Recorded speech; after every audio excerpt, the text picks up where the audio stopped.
Ho, good neighbors. What's going on? It's Phil Russert. It's Friday night. I don't know why that thing does not respond when I click it, but it is what it is. Anyway, it just hates me. How are you? I hope everybody had a great week. I hope you're looking forward to the weekend. Hopefully, you're not like me and you have the weekend off. Anyway, we got our usual Legendary Illustrations live stream tonight. We encourage you to please, if you're an artist, come on and draw live with us, and I will share it on the live stream if you DM me in Facebook, and we'll show off your artwork. You, of course, are able to drop your links and anything you got going on. We welcome the community to be a part of this and share. I'm a little under the weather, so forgive me if my energy level is not where it should be, but that's probably the other guys are probably happy about that. Sweet candy nuts, but it is what it is. Anyway, as usual, we have our gentlemen artists. We have Kenny Calderon. Sorry, that was my intro song. Welcome, guys. Happy Friday. And we have, where there's a will, there's a way, Clayton. How we doing, everyone? Good to be here. Indeed. Shazam. Who do we got hanging out with us tonight? Come on, people. Come say hi. Don't be shy. Who's with us? Come say hello. Draw along with us. Rally's here. Hello. How are you? Good to see you, Rally. If you're an artist, draw along with us and DM me the picture, and I will show it live, and we'll talk about your art, and we'll show you off. It's, if you're trying to build an audience, it might be good for you. Get a little shout out on the live video. So draw live with us. Join the chat. Hang out. We usually do like a 2.5 hour show. We're not going to do that tonight because I am under the weather and I feel like sleeping. So if I doze off during the live stream, Will's going to take over. Yes. God help us. Yeah. Hey, maybe I could do a new outro. That'd be good, wouldn't it? No, you got to do a classic outro. Look, you can run from your responsibilities because you're not good at something, or you can learn to get better at it. You could, or you could just change the world around you to fit. Oh, William. Listen. I want to remind everybody who's there too, you're welcome to drop your links to anything you're promoting, a new Kickstarter, your art, a book you wrote, anything that is pop culture related and appropriate. No naked stuff, please. We have Steph Wilson for that. But anyway, but if you draw along with us, like I said, you can DM me your picture. The art that you drew, I will post it live here on the stream, and we'll talk about it and have people look at it. And if you're up and coming artist and you're trying to get your work out there, it's a good way to network and to show off and get a little more exposure. We are about the community. Just because I don't rep you doesn't mean I don't care about you. Will doesn't care about you, though. He's like, screw you people. But, Like I say, you do rep me and don't care about me, so I don't know what's happening. Yeah. These damn Australians, I'm telling you. Prison Island. Charles W. Morgan, what's going on, Charles? Charles, if you have any of those pages you want me to show live, I'll be happy to show and promote Cold Cutter 2. Let me know. Oh, yeah. Very cool. So Kenny's the one who suggested you work on that stuff, and then he's still with Turtles. I don't know, man. What? What's the... Hey, Brian, how are you, my friend? Hope all is well with you and your lovely family. DM me whatever you want me to show, Charles. Just to remind everybody, I've been under the weather all week. I do apologize. But I have the prose books ready to go, tragedies ready to go. It'll all go out Monday and get to you this week. Oh, you got a new puppy, Brian? What kind of dog? We'd love a puppy, but we can't right now. It's just too much. It's like another baby in the house. But puppies are awesome. I'd love a puppy. I like German Shepherds. I always liked Akitas, but they're very temperamental and they can be very mean, so I would never get one, but they're just beautiful looking dogs. Yeah. So let us know what your new puppy is. What kind of dog, Brian? And it seems to be ruling the house right now, but I'm sure you'll get everything in order.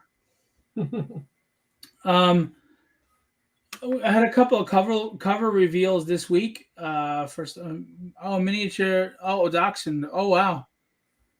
I'm too old for this. Dachshund's the little hot dog. Yeah. Hot dog. Hot damn. Sweet candy nuts. Wow. There's absolutely no chutzpah in your sweet candy nuts. Yeah, I'm trying. I've really been out of it all week, and I've been working anyway, but I'm out of it. Oh, schnizzles. All right, so let me show off. Before I get to Charles Morgan stuff, I want to show you a couple things,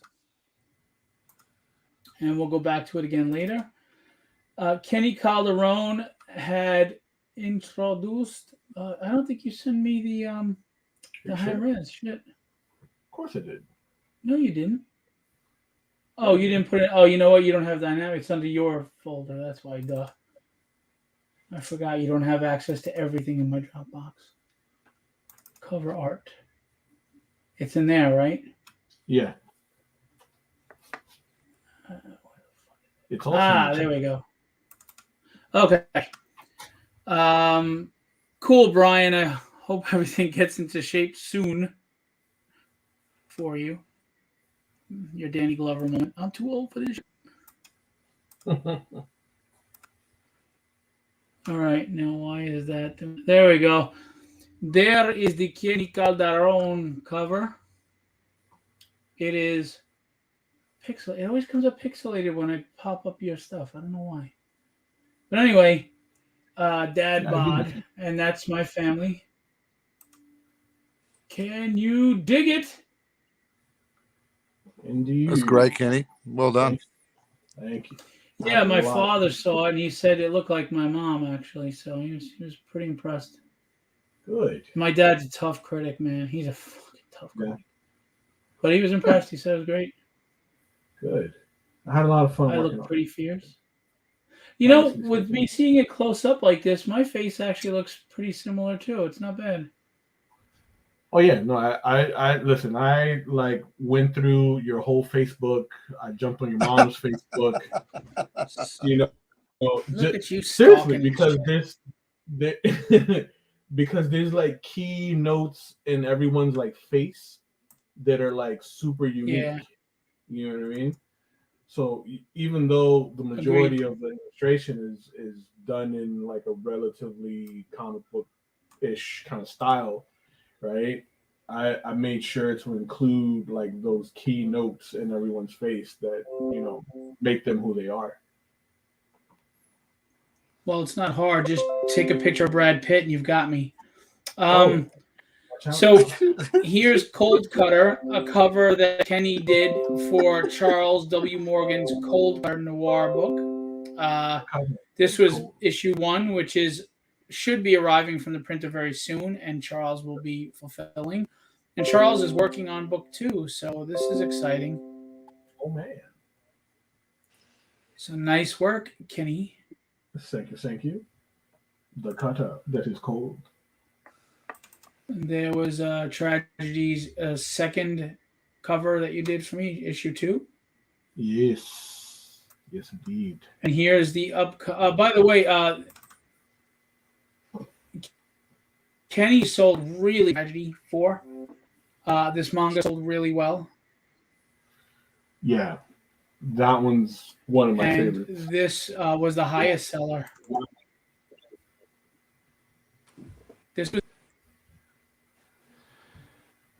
And it's kind of like a happy accident in a sense. And what I mean by that is Kenny had already submitted this cover. I was going to use it. And then for fun, he drew the other one. And I was like, oh my God, Kenny, there's got to be a cover. So we pushed this one to Tragedy 5. And the other one with Tragedy 4. And the other one wound up being the highest seller. So kudos to you, brother. Thank you. I can't take the credit. The credit goes Very to all of nice. the support. And we got some cool covers coming up. Jerry Rasco for Tragedy. Very nice. John Kotsis, tribute to John Romita Jr. Very nice. Kenny again. Me again. This is a That guy. trifold cover. Trifold cover by Ricardo. Just letting you That's know, an- this is going to be, a fold out cover. It's going to be the back, the front, and then fold out from inside. It's going to be a beautiful 3-piece. Look at that. Shazam. Frickin' Zan. Look at that. And this is a sketch cover that I have going to be available. Yes, indeed. This is from Rob Ratiano and his lovely girlfriend Skylar, who did the. That's a gorgeous cover. Just the Yeah, light it is. coming through the hair was fantastic, doesn't that previous one? Absolutely. I love the reflection on the shoulder pads. It actually looks like metal. Yeah. Yeah. Yeah, great He's got- job. So much emotion in that face. She posed for it, and he did a great job. No, he killed it. And of course, we got Steph Wilson. Hang on, let me get the Steph Wilson cover. That was for the sticker I'm going to do. Sticker? Did you say sticker? Here we go. Man, I'm sorry, guys. I have no energy. I'm all shitty right now. Carrie Ann Colors and Steph Wilson. This is actually my favorite of all his covers so far, of all 5. I mean, yeah, she's got the big boobies. He didn't tone it down like he's supposed to. And the big hips. He's probably pushing to see how far I'll let him go. But it's sensual, but she also has a tough kind of face, like a take no crap kind of face. So I like it. I'm not opposed. I'm not a prude. I just I don't care for cartoon porn. That's all. Let's get a real one. So there you go. There's more, but wait, there's more. There is this Javier Lugo. I like this a lot. It's That's a great one, too. finally different characters, not just the same. Mm-hmm. There's Gus Mock. This one's awesome. Yeah, that's a great one. I like the composition in that. Yeah, That's me good. too. Look at that. Yeah. And then this is Jimbo Salgado. Jimbo's insanity, dude. Salgado, sorry. Yeah. Yeah, Jimbo is just crazy with his detail. Him and I have been talking back and forth about him being at my shows and about doing a cover for a while now, and we finally got to hook up and do it. So very cool. Reaching out to Alex Sinclair, seeing if he has time to color. We'll see. I know he's really busy. I've been following Jimbo for years, dude. Like Jimbo just gets better and better with every piece. Agreed. And just to show you the dynamics, which is live right now, we picked up. We're at like 2183. I really would love to get to 4,000 so I can comfortably say, okay, we could do another book and not struggle. So I'm asking you guys to please. I don't want this to sound the wrong way. I appreciate all the support, whether it's a share or a comment, but now it's down to the nitty gritty. Now I need financial support. I need your backing. I need your pledge. I need your help. It's not that, I appreciate everything, believe me. But if you like my writing and if you trust my writing and if you think I provide entertaining stories, please back me with your wallet, even if it's just a $6 PDF, or all the wonderful art commissions that I have from on the campaign, or the art books from all the awesome artists that I represent. And just so you know, most of that money goes to the artists, so you're supporting them and my campaign. So Brian asked, are more artists using technological tools to create art, or does old school paper and ink paint still rule? I think digital has really crept in a lot because it's helped to make edits and change things and stuff like that. But I do think there's still a lot of traditional artists in the world. What do you guys think? I think that the digital aspect of art, well, primarily the way it's used today, has helped facilitate a lot of things, like how you mentioned, like, making edits and getting very dramatic effects when it comes to like lighting and color and such.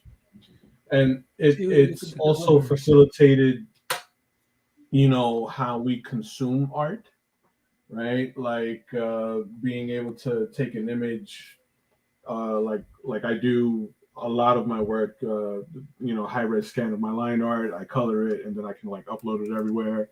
So how we consume it, how we use it, to enhance traditional work, I think that's where we are now. But for sure, traditional artwork, in my opinion, is still like top tier, because for as much as digital may be the wave of the future, there's a lot of purists, Right. that still want something tangible from their favorite artist. I mean, that's what makes the art have its value, right? The rarity of it. I'm the only one who has this piece. I mean, if it's a print, there's no rarity. That's why a print is $15, an original piece is $3 to $4 to $5. I mean, it's just, to me, it's a no-brainer. Like his Ninja Turtle, Melanie? Pretty cool, right? Melanie came to join me. My kitten is here. Hello. They said hi. Get a better shot of Leonardo up there. And let's show off what Will is. Well, first, Kenny, tell us what's going on here. I mean, it's obvious, but tell us. Sure. So I started the Ninja Turtles on the last live stream. I thought it would be just cool to do one single contained image of the four of them, and I have them sit like kind of observing the streets below on a rooftop. So I got Donnie here playing a Game Boy, Mike eating a slice of pizza, folded New York style, right? Nice. Leo here, ever stoic, and then Raph, in his emo sort of gesture over here. And it'll be a night sky. I'll have sort of like an old school antenna, like a lot of the old school like buildings in Manhattan tend to have, and maybe some pigeons, to reinforce the New York aesthetic. Cool. It's very good, Kenny. I love that, the expression on that left there. He's sitting there looking on his device. It's great. Yeah. This was inspired by the video game, the recent one that just came out, that little beat 'em up, because when you taunt with Donnie, he like turns his back so that he can play his game. Oh, right. Very cool. Real quick, before we get to Will, I'm going to show you Charles W. Morgan's Cold Cutter 2. Yeah. I backed the first one. I will back the second one. Charles is a good man. Is a good human being. Very talented as well. Charles penciled and inked his books himself, and he wrote them. So very impressive. He does a wonderful job. As you can see, look at this page. Triple threat. Yeah, man. Yeah, very nice. Yeah, and he's one of those people that is deserved of your support, not just because of the quality of his product, but the quality of his personality. So when Cold Cutter comes out, you guys got to come out in droves and back this. Yeah, it looks fantastic. Let me show the next one. Very cool. Again, his art. And he has a cover inked by the great Joe Rubenstein on his first campaign. And once he gets them from the printer, if you missed his campaign, reach out to Charles W. Morgan and see if he has any issues available for sale. That's a nice image. Yeah, he's really talented, and he's got, his style makes me think of what's his name who did John Sable Freelance. Oh my god, I'm tired. He did John Sable Freelance. He did Green Arrow. What? What? Yeah. Mike Grell. Jesus. Oh yes, Yeah. Shame on love all of Mike you for Grell. not jumping in. Mike Grell's His fantastic. style reminds Warlord. me If of. you'd said Warlord, I would have been with you. I was about to, and I'm sorry, my daughter asked me something, but yeah, he's got a Mike Grell feel. If you think about it, if you look at Yeah. John Sable Freelance, you can see, you know, he has a similar style, which is edgy and gritty, but clean. Yeah. Yeah. Yeah, I like it. Very. I dig it. And then, do we have one more? Yes, we do. Look at that. And he does nice Ooh, layouts. nice. Yeah, he's very talented. He suffers from the same affliction that you guys do. He doesn't know how to market himself. Well, all right, let me rephrase that. You guys can market yourself. It's the other people in Legendary that don't know how to market themselves. Forgive me. He does really good work. It's funny. I was with Charles at Heroes Con, and Mike Grell was there, and I'm not like good friends with Mike Grell, but I know him, you know. And so when I was like, "Hi, Mike," you know, "Hi, Mr. Grell, how you doing?" He's like, "Hey, how are you?" And Charles was like, "Oh, I didn't even know that's what he looked like. I didn't know that was him." So Charles got to meet him. Nice. Yeah, seriously, keep an eye out for that. Follow Charles W. Morgan if you haven't been yet, because he's just a top-notch human being. And again, as you can see, he's very talented. And if you like crime, noir, if you like gunfights, you know, shootouts, he's your man. Go check out his book, Cold Cutter. It's Cold Cutter, Kutter. And it's a good read. I got an advanced reading of the script, and I kind of edited it. I mean, I didn't go into detail, but I let him know a few things that need to be, you know, fixed, and he did. I think maybe one thing. It wasn't much, and he's just waiting for the printer, who's been backed up, to get his books out. So if you see him at a show, this is a man who lives down in Georgia. If you see his southern ass down there planted behind a desk at a table at a convention, you go tell him hello and go buy a book. Support an artist and a writer's dreams. Perfect. Oh yeah. Charles, you know, man, you can share to my page anytime. You need to be showing these pages off, get people enticed and interested. But then again, you don't listen to me, so yeah. Whatever. I'm tired of you people. No, I'm just kidding. I'm just playing. So, Will, what are you working on? So this is the cover for Wizard that I'm working on at the moment. So this is the one of the main characters. So I'm just kind of doing. I don't know if I can move it over a bit. Thank Some you. I wasn't multiple. going to ask you. But... Yeah, sorry. Can you see that now? Is that in frame? Yeah, better? It's in focus and it's in frame. Great. That's beautiful. So we got a twin sort of dual lighting happening. So using the composite colors of red and green. So it's going to split the page in half a little bit in terms of lighting sources. We're going to have this bright sort of magma pouring out of this mouth of this fish creature here on the wall, on this statue, pouring into a sort of a gourd at the bottom, sculpture. And then you've got almost like a brazier sort of smoldering along with the green light coming out of it. So that'll provide the two lighting sources for our main villain. That is Beelzebub, Lucifer, Satan. Yeah. And then he's got his lesser demons down front. They're going to be in shadow, so it sort of pushes you into the mid frame where he's sitting by having this dropped away in shadow in the front here. I really like what you did with the one on the left. It's very bestial. You know, it's very primal. Yeah. Like it isn't a person anymore. And that's exactly what it is, a freaking demon. So I love what you did with that expression.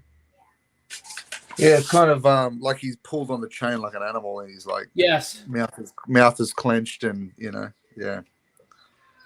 And I don't know if you can see it from there, but all of this detail in the legs of the throne are all figures that are It's twining hard to up. see.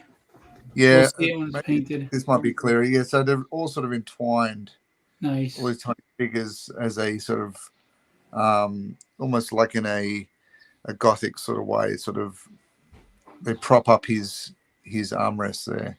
Nice. And yeah, This so a is little gonna bit be of amazing. detail. Yeah, this is gonna be amazing. And here's the dark shadow. I don't know if you want to talk about what that means, Phil, but here's the dark shadow that comes along here. Yeah, I'm gonna get into what Withered is after in a minute.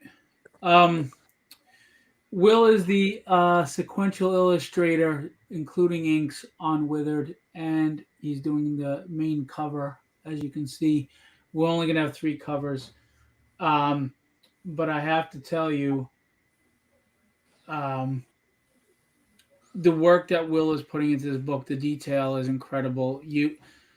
Because of deadlines, comics never have this kind of detail in their pages, because there's just no time.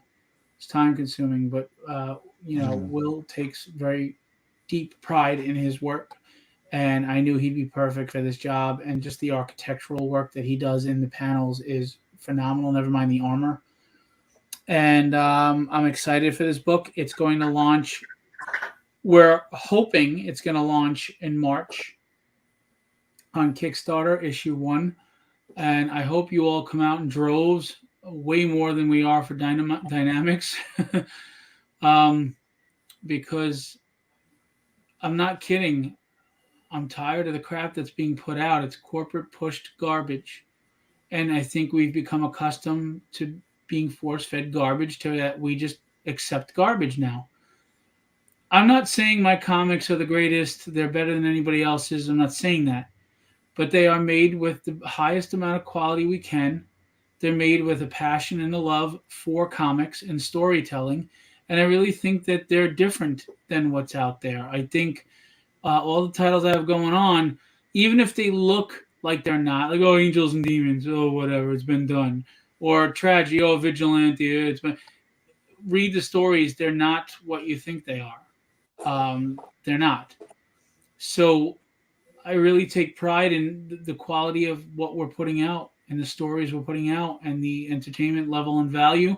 And I'm grateful to be working with such amazing talents like Kenny and Will and Ricardo and Alex and you name it, and Rod and and Motto and everybody.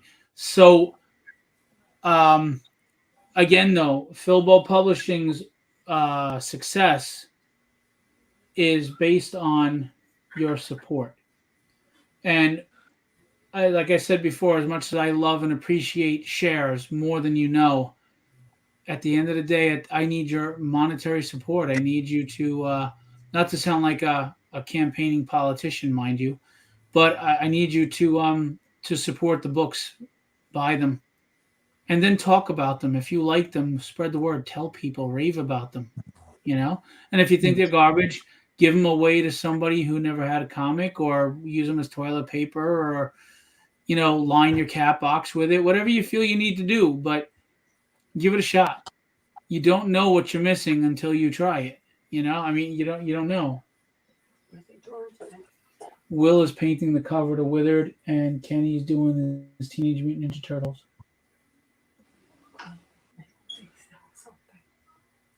Well, we've just been doing a live for fun right now. I know, but it'd be still. Yeah, we're gonna do an art sale soon.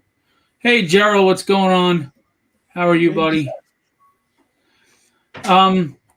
And I'm not trying to be a jerk with that and push hard on you to spend your money. Obviously, you spend it on what you like and what you think is good. But I'm not going to lie. You can keep throwing your money at the garbage, because you're afraid of what might be garbage. Or you could take a chance and realize this isn't garbage. This is pretty damn good. Those are my thoughts. Alex, yes, Alex. I'm live as usual, Alex, because it's 7 p.m. every Friday at this time, buddy. They all message me. You'd think that the legendary artists would like to be a part of this in some way, wouldn't they? Sorry, when I'm tired and I don't feel well, I'm a cranky little bitch. What? What? Say what? Hey, I can own up. I could be honest. I'm being a cranky little curmudgeon. Get off my lawn. I can admit it. I'm not above being honest with myself. But anyway, say what? Are you gonna color and make prints out of the Ninja Turtles, Kenny? Absolutely. I just got off of doing Otaku Fest this past weekend. That sounds like an innuendo, but okay. Yes. It's like an OnlyFans thing, but go ahead. I had the Thundercats. I had the Thundercats in my portfolio. All right. Man, that was stopping people in their tracks. I'm just saying, when you finish that, if you send it to me to sell for you, Of course. I'm gonna keep it real safe. Yeah. Not so safe that it doesn't move, though. I mean, Oh, it'll move. It'll move from the package to my portfolio or to a frame on my wall. Yeah. It'll move. Yeah. I don't know. I won't lose it, I promise. We'll do a live stream one day. It'll be on his frame behind him on the wall. Yeah. Oops. If I had the money, I might actually have to buy it myself someday, but we'll see. I have a feeling even at the advanced price point, it's going to go. It's going to be great, Kenny. Honestly, that's a sale waiting to happen.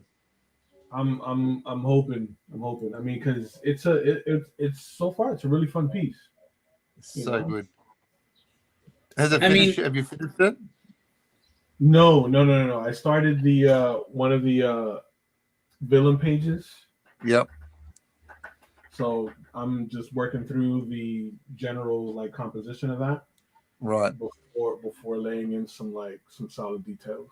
Next, you got to do Silverhawks. Yes, I thought of doing Silverhawks, and I saw some really nice fan art of the Silverhawks on Pinterest. Yes.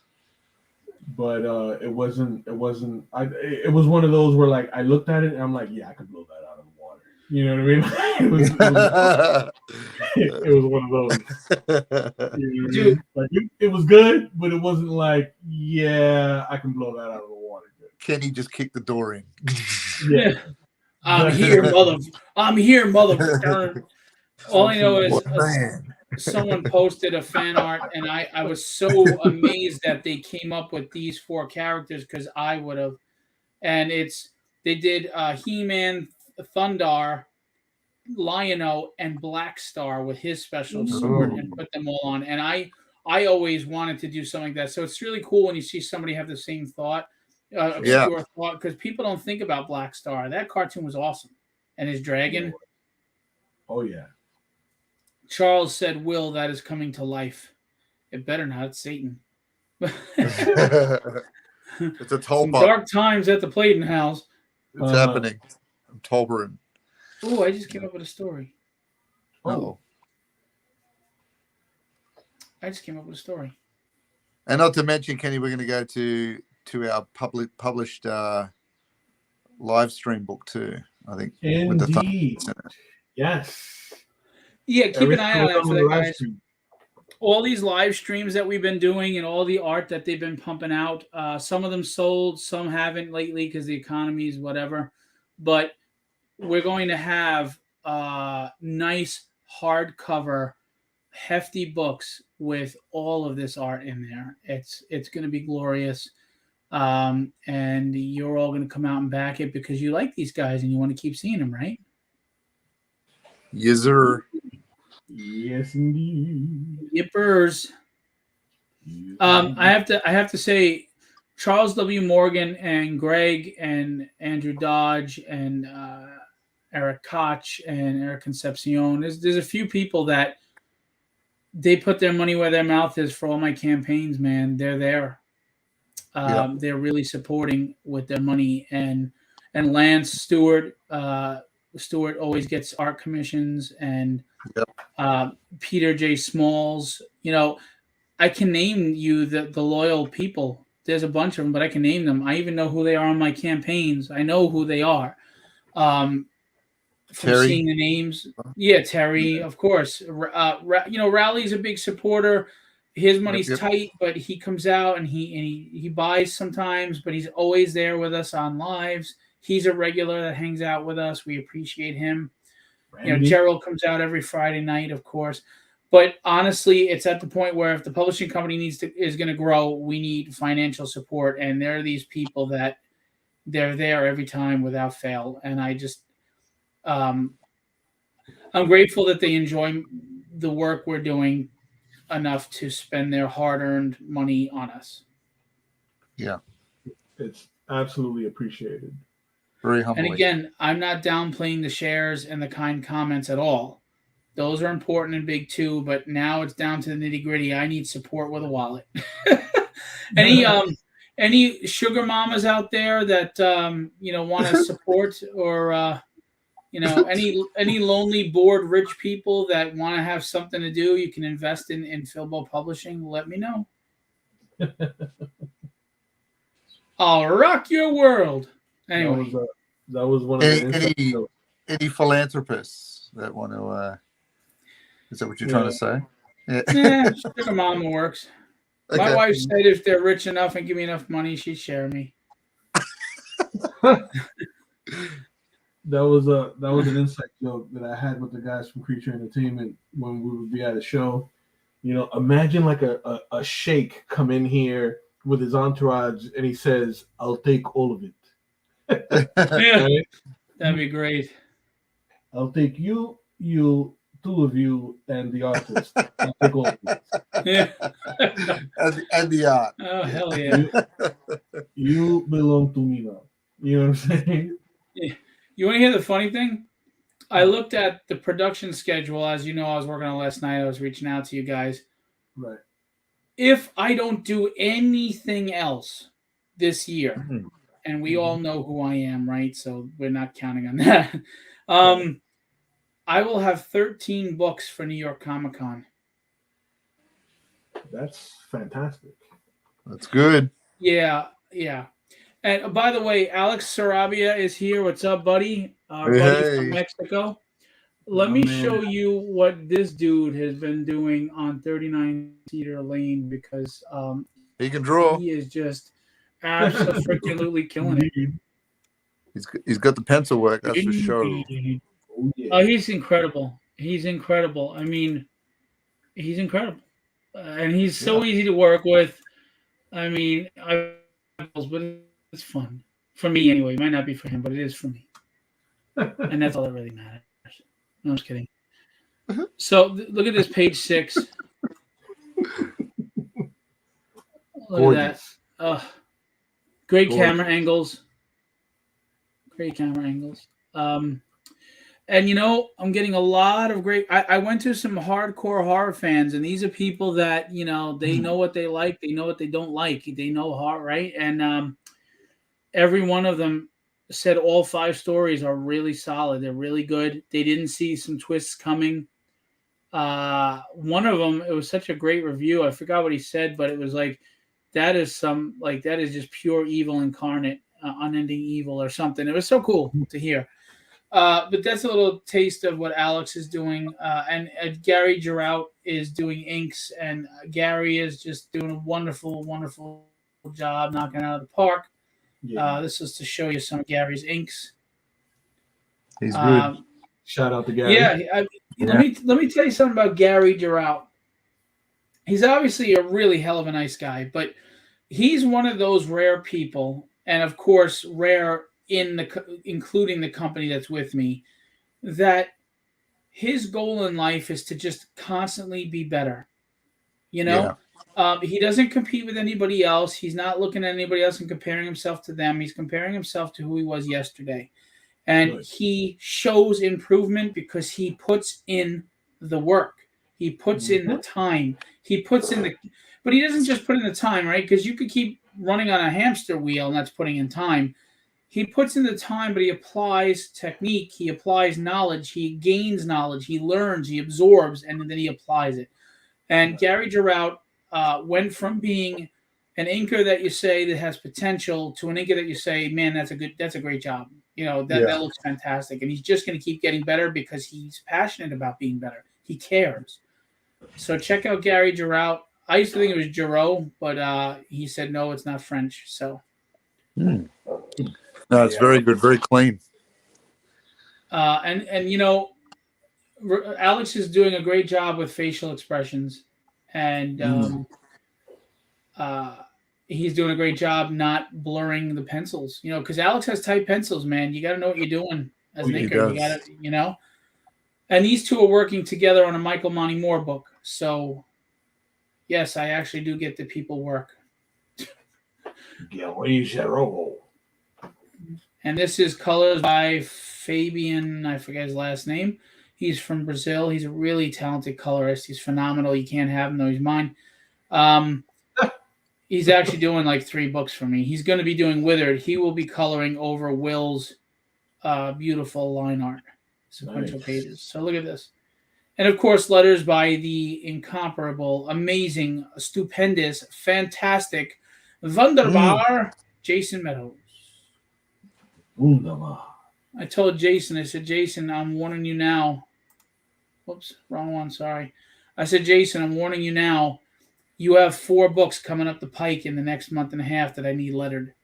Yep. If you need me to, to give some of it away to other letterers to give you, a reprieve, he laughs at me. He's like, yeah, right. Bring him over. Bring it, stupid. Bring it. Yeah, no, listen, Jason is another one. To be successful, you have to surround yourself around the right people. And that's people with work ethics, people that are hungry, people that are passionate, and people that take pride in what they do, everything. And Jason is another one.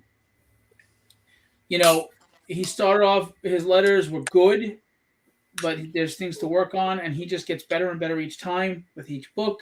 He's phenomenal to work with.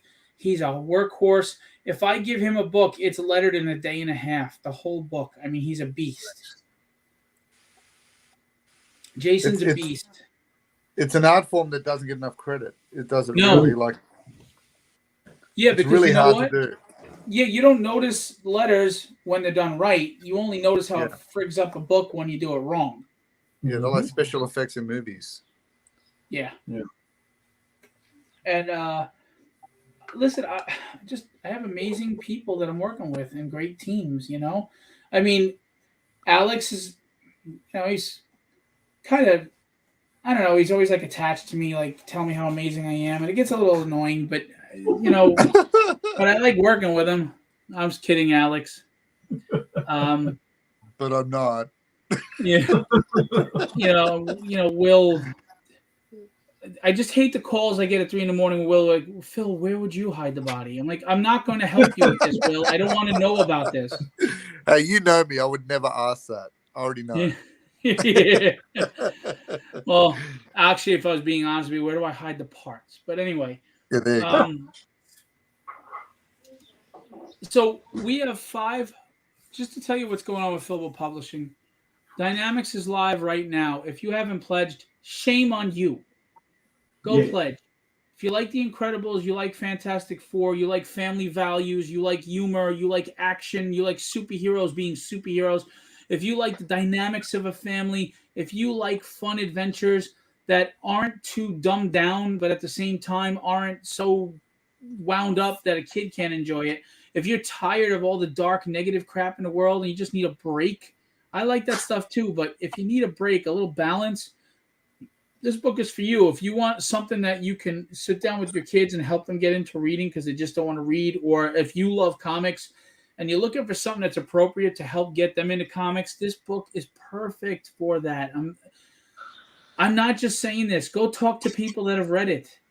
All right? I didn't pay them. I don't have any money to pay them. It's all part of the books. Ask them. Tell them. I was talking to Howard Mackey today. He said he's one of the guys that said Tragedy was written well. Chuck Dixon said it was written well. Peter David. I hope he's doing well, by the way. He had a stroke, but, and he was in the hospital. But I don't know if he's home yet. I think he is.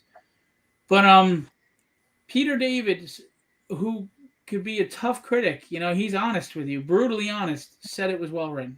So, trust my writing. Put your trust in it. If you wind up not liking it, okay, but give it a shot. I think it's a better chance that you will like it than that you won't.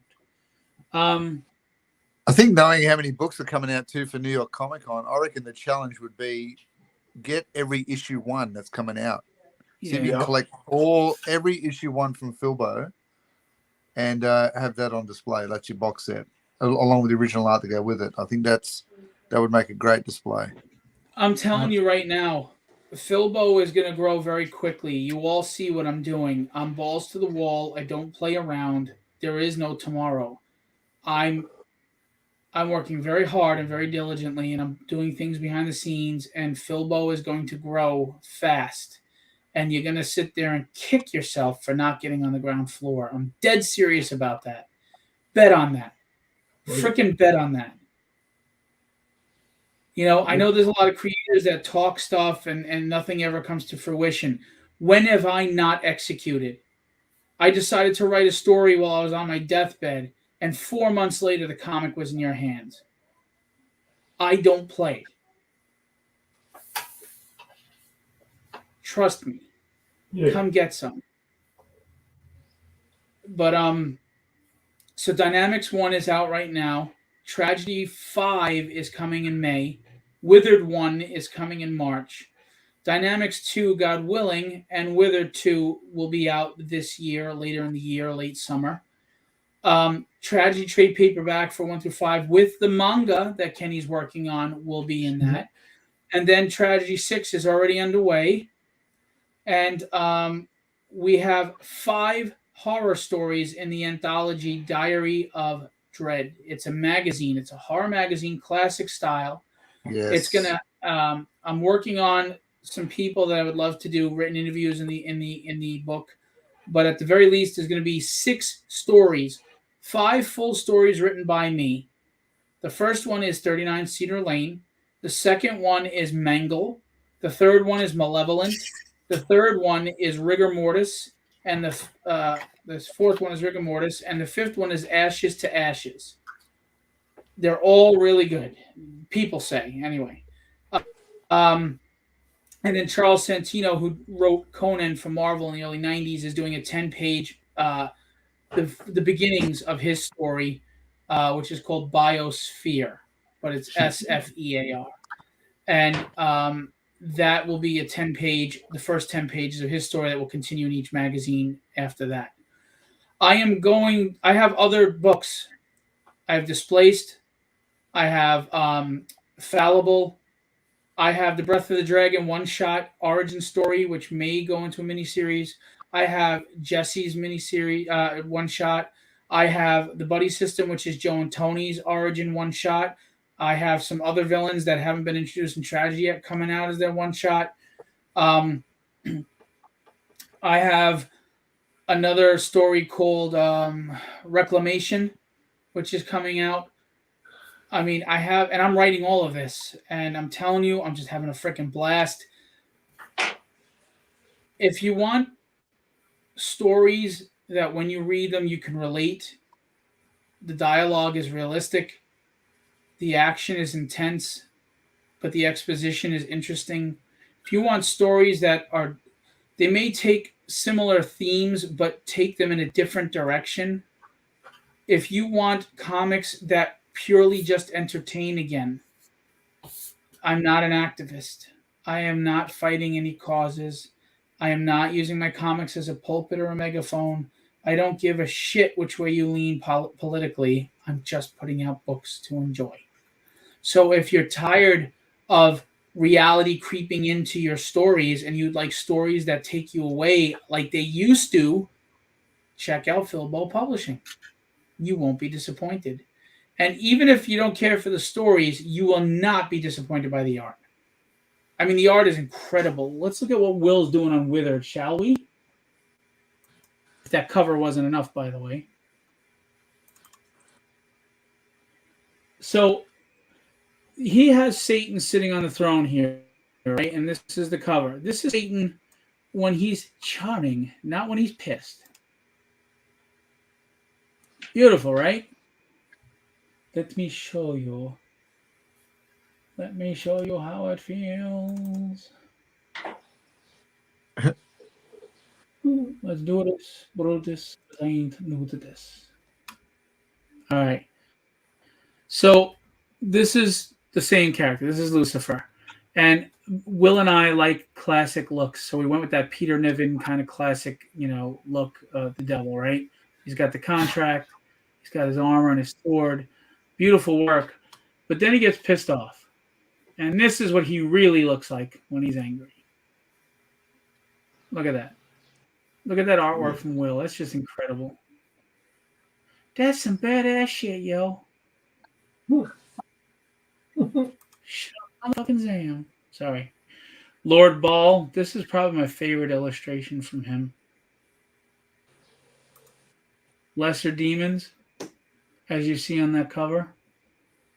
There's a story behind those hand burn marks, which I have to credit Will. He elected to put the hand burn mark up there, and it sparked a whole storyline for me. Just seeing it, I was like, "Oh, I got an idea." And a major part in the story is because that revolves around those burn marks.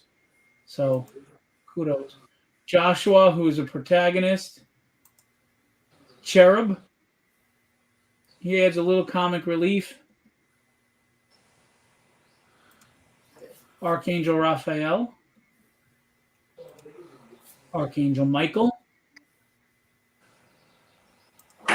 Archangel Gabriel. How cool is that, yo? Very cool. That's some cool shit, yo. All right, so, and then we've got, where did I put it?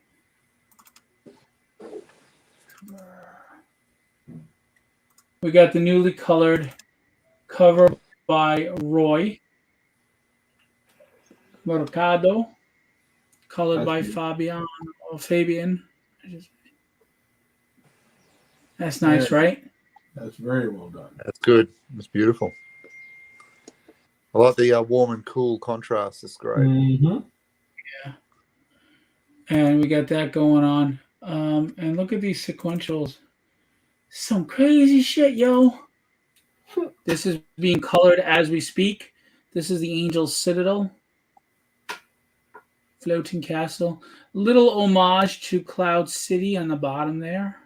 Very cool. Kind of. I mean, it wasn't intended, but it kind of is. Oh, it changed on. Look at that architectural work. Is that crazy? Mm-hmm. Stone. The cherubs on the side. He's looking in the scrying pool. I mean, look at the detail. It's just, damn. And then this just blows me away every time. Will painted that background. That is not a Photoshop. That is actually a recreation of the creation of Adam, the Sistine Chapel, Michelangelo, God touching, there with Adam. And it'll be digitally colored, but he painted the background on this. Who does that? It's just awesome.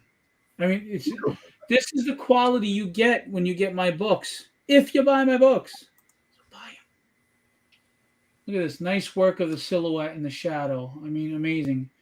And look at that. Look at that detail. It's just, this reminds me of an Edgar Rice Burroughs kind of book, the style. Mm-hmm. Absolutely. Like the old Tarzans and stuff. Just awesome shit, man. Yeah. It's some crazy shit, yo. Will is dropping a mic. Now let's check. Now this is tough. Let me see if I can get it somewhere else, because for some reason it's always pixelated when I pull it off of here. Let me show you what's coming with the tragedy manga. First of all, let's let's show you the cover that Kenny did, including colors. Look We at are the one now, colors, Kenny. man. We are one. We are one.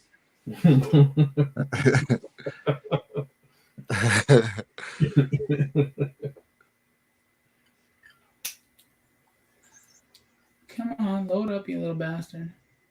In the words of Kenny, huzzah! Huzzah. Look at that. That's just awesome. Look at that. This is a beautiful thing. It's beautiful. It's Very just cool. lovely. Reminds me of those old samurai, Seven Yeah. Samurai kind of. Yeah. Yeah, it's fantastic. Great composition. Sweet candy nuts. I have a There lot you of go. I fun. get a little oomph in there. A lot of fun doing this. Hey, Joe Ryan is in the house. In a world. Joe Ryan. One man, one mission. One desire. Joe Ryan working on a logo. Nice. In a world that needs advertising. It's my favorite thing. Every week is my favorite thing. I wait for Joe Ryan to turn up just for this. You know? Yeah, I don't like pixelated like that. Damn Swear it. to God, we're going to do a one shot with Joe Ryan, the action man. We're gonna do it. Absolutely. He's an action hero that doesn't know he's an action hero. That's right.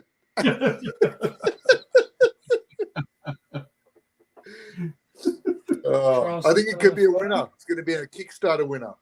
There you go.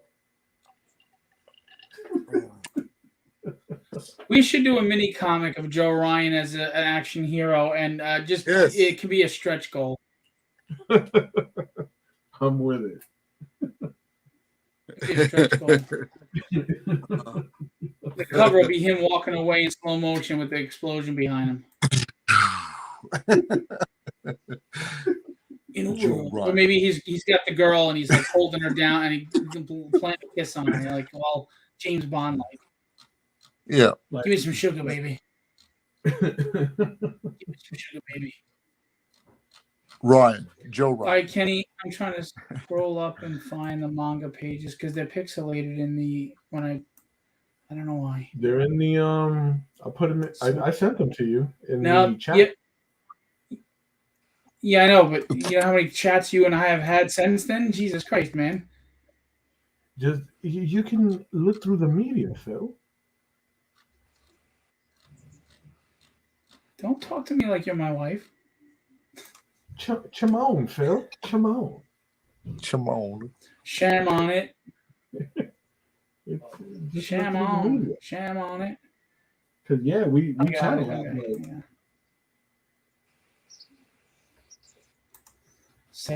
Sadly. Okay, here we go. Page 1. Kenny's manga. What's that?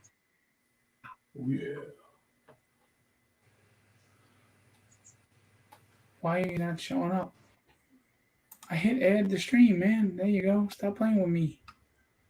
What's up? Oh, that's so cool. I love find the grey tones are great. Yeah, I love her face right here in silhouette. Adding the screen tones is like my favorite part of the production process. Probably very satisfying. Look at that. Absolutely. Yeah. Look at that. That's some pretty shit, yo. That bottom left panel is my favorite panel. Yeah. So good. I think this is one of my favorites right here. Because the way you did her face, it's just so like, oh, wow, she looks bad. What is that, a mask? That's so cool. This is nice. Yep. Flipping, coming out, landing.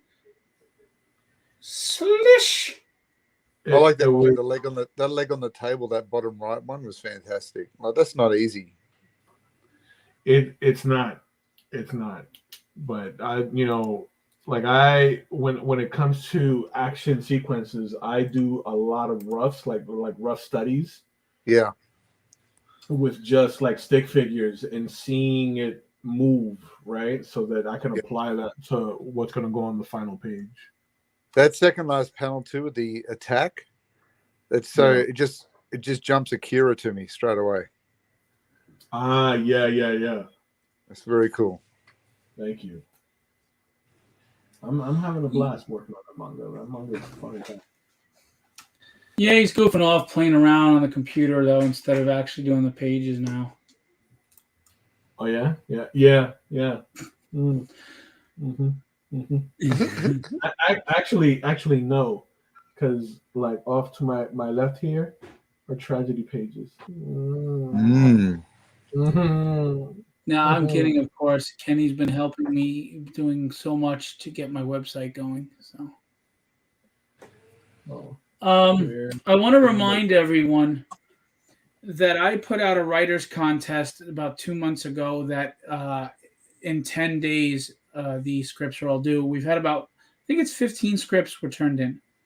Oh, that's good. Somewhere around there. 13 to 16, somewhere around there. And I've read them all so far. About 8 people left saying that they're going to submit in time. We'll see. So for the writers contest, I don't know if somebody has something ready, you can get it in time in 10 days. The Tragedy trade paperback, issues 1 through 5, is going to have the Tragedy manga on the back as an option. yes. I am doing a writers contest where this is for people who are new and never did a Kickstarter, or maybe they did one Kickstarter and it didn't do well, to help them. You submit the script, just a written script, but finish. It could be a 10-page preview of a story, or it could be a completed story of 10 pages.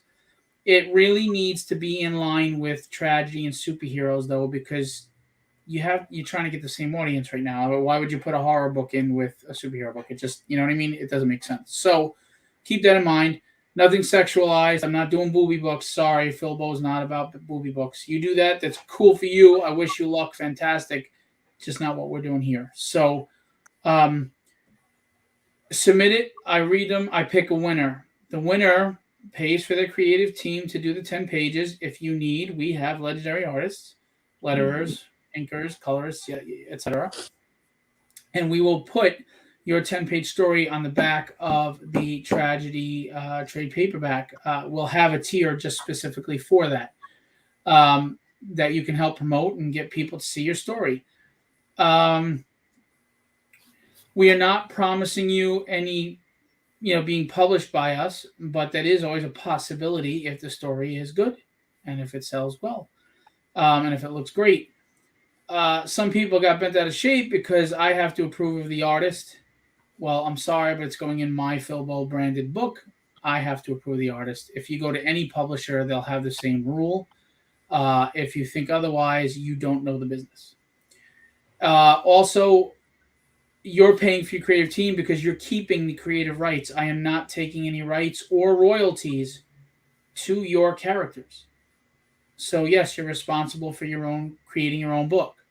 I am providing the publishing platform, my Kickstarter audience of almost 300 people, which is not huge, but it's a big start for someone who's new. I am paying for the print run and giving you comps that you can sell at 100% profit. I'm not taking any of that. I will provide editorial services, which again costs money. And I am going to bring my audience to you. So there are a lot of perks and benefits for you, because if you did your own Kickstarter, you'd have to pay and create your own book anyway. But here I am giving you a platform where you're starting with 300 eyes on it. Okay? So, I think it's, and I'm spending my money to do this, so I think it's a good deal. If you don't, okay, good for you. But if you do, like the other 23 people, submit a script to me. I need you to follow the Philbo Publishing Facebook and Instagram pages. You are to send the script in DM to the Facebook Philbo Publishing DM. Please do not send it anywhere else. The reason for that is if I have scripts in 5 different places, someone's going to get unintentionally, accidentally overlooked, and I'm going to miss it. So, for organizational sake, so I'm guaranteed not to miss anybody, please DM to Filbo Publishing on Facebook your script, and you've got a shot at that.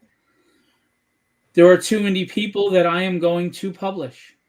I'm not going to disclose that right now because we have not signed contracts, but there are 2 indie books that I reviewed and I think are extremely solid, and I'm going to take a chance and I am going to publish them. Now, you may ask, what does that mean? One of them is going to go through distribution when I go to distribution, which is going to be monthly in comic stores. The other one chose to just do Kickstarter campaigns, of which I will publish through my company. I'm a fledgling publishing company, but I'm going to be growing fast, and I want to take a risk on the indie people that the other companies will not. And I will look at ongoing series. I will look at that. You know, if you go to the other publishers, they don't want ongoing series. They want self-contained 4 to 5 issue series, and that's it. I will look at ongoing series if I think they're a worthy investment, something I can take a chance on, then yes. If unfortunately they're not something I feel is a safe enough risk, again, I'm up to taking a risk, but it can't be reckless risk. It's got to have some weight to it. So, but I'll look at them. And you may look at me and say, well, who the hell is this guy to be talking like he's bigwig? I'm not. I'm telling you the services I can offer at the level I can offer them. If it's worth your while, you reach out to me. If it's not, no harm, no foul. No problem. But anybody who knows me knows damn well what Filbo Publishing is going to be in the next couple of years. I'm going to have 13 books out, and 6 titles? 5 titles this year, with a ton more coming. Mm-hmm. Very good. Stick that in your wazaa. Okay.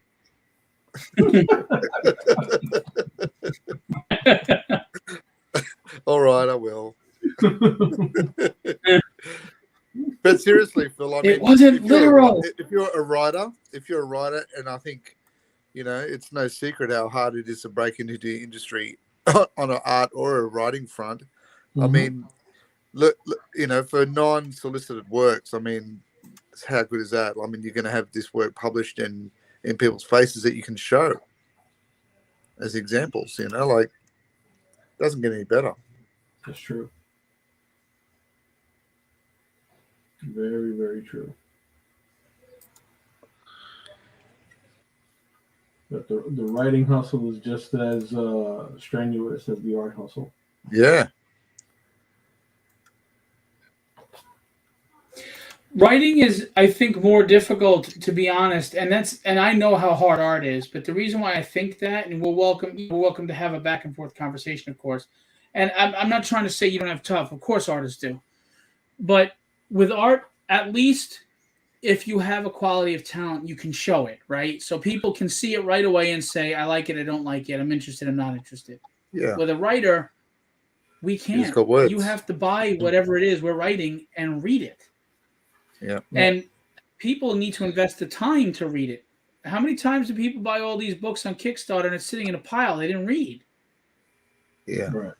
But when you see art, you see art. There's no not seeing it. There's no time to take to see it. Right? Sure. It's consumed differently. I did. Right. So that's why I think for writers it's very difficult, and that's why I wanted to do this contest. It just baffles me at the people that don't understand what I'm offering or what goes into this, or baffles me people who don't know the industry. That's just plain ignorance, right? I mean, because and again, speaking for myself, right? Before I got to where I'm at today, a lot of it was just trial and error, a lot of my own footwork, you know, just trying stuff out, because I didn't know where to go or who to talk to. I didn't have like any like real mentorship on how to maneuver to do something with my art. Right. It was just kind of, I'm just gonna try this and see if it pans out or not. A lot of it is just that pure trial and error kind of attitude. Which is why I kind of took the initiative to take one of my students that was asking about what I do at shows and how she can like make money with her art and stuff. I took her to a con with me, so that she can see it firsthand and get some guidance, so that she doesn't have to jump through the same hoops I did. And that touches Exactly. on something else. There's a lot of people out there that feel like, well, I have to pay my dues and struggle, so you have to suffer too. And I'm all for paying dues, but I'm not for that mentality of forcing other people to struggle. You know what I'm saying? Like, Right. people will pay their dues in different ways, right? If I paid my dues and I worked my ass off and I make it and Philbo's doing well, I'm not going to run you through the ringer because I had to be. The whole idea is to use my position, my leverage in a positive way, Right. to build people up.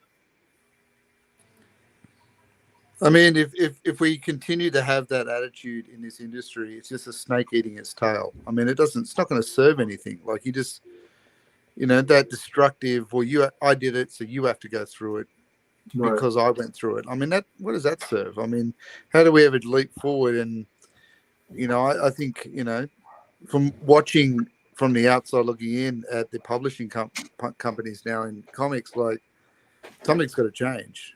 And I think this is a beginning of that. You've got to embrace that. I mean, if we just keep doing the same patterns of nepotism and destruction, it doesn't go anywhere. It's not the 80s anymore. We don't have newsstands, and things have changed. Right. The work and the art is being consumed very differently. Absolutely. The access to the work and the art is also being consumed differently. Yep. So Totally agree. It is subject to change. If you don't grow with it, you get Yep. We have your slip. We have houses. The dead giveaway too, Kenny, is when I hear some of the big industry people talking.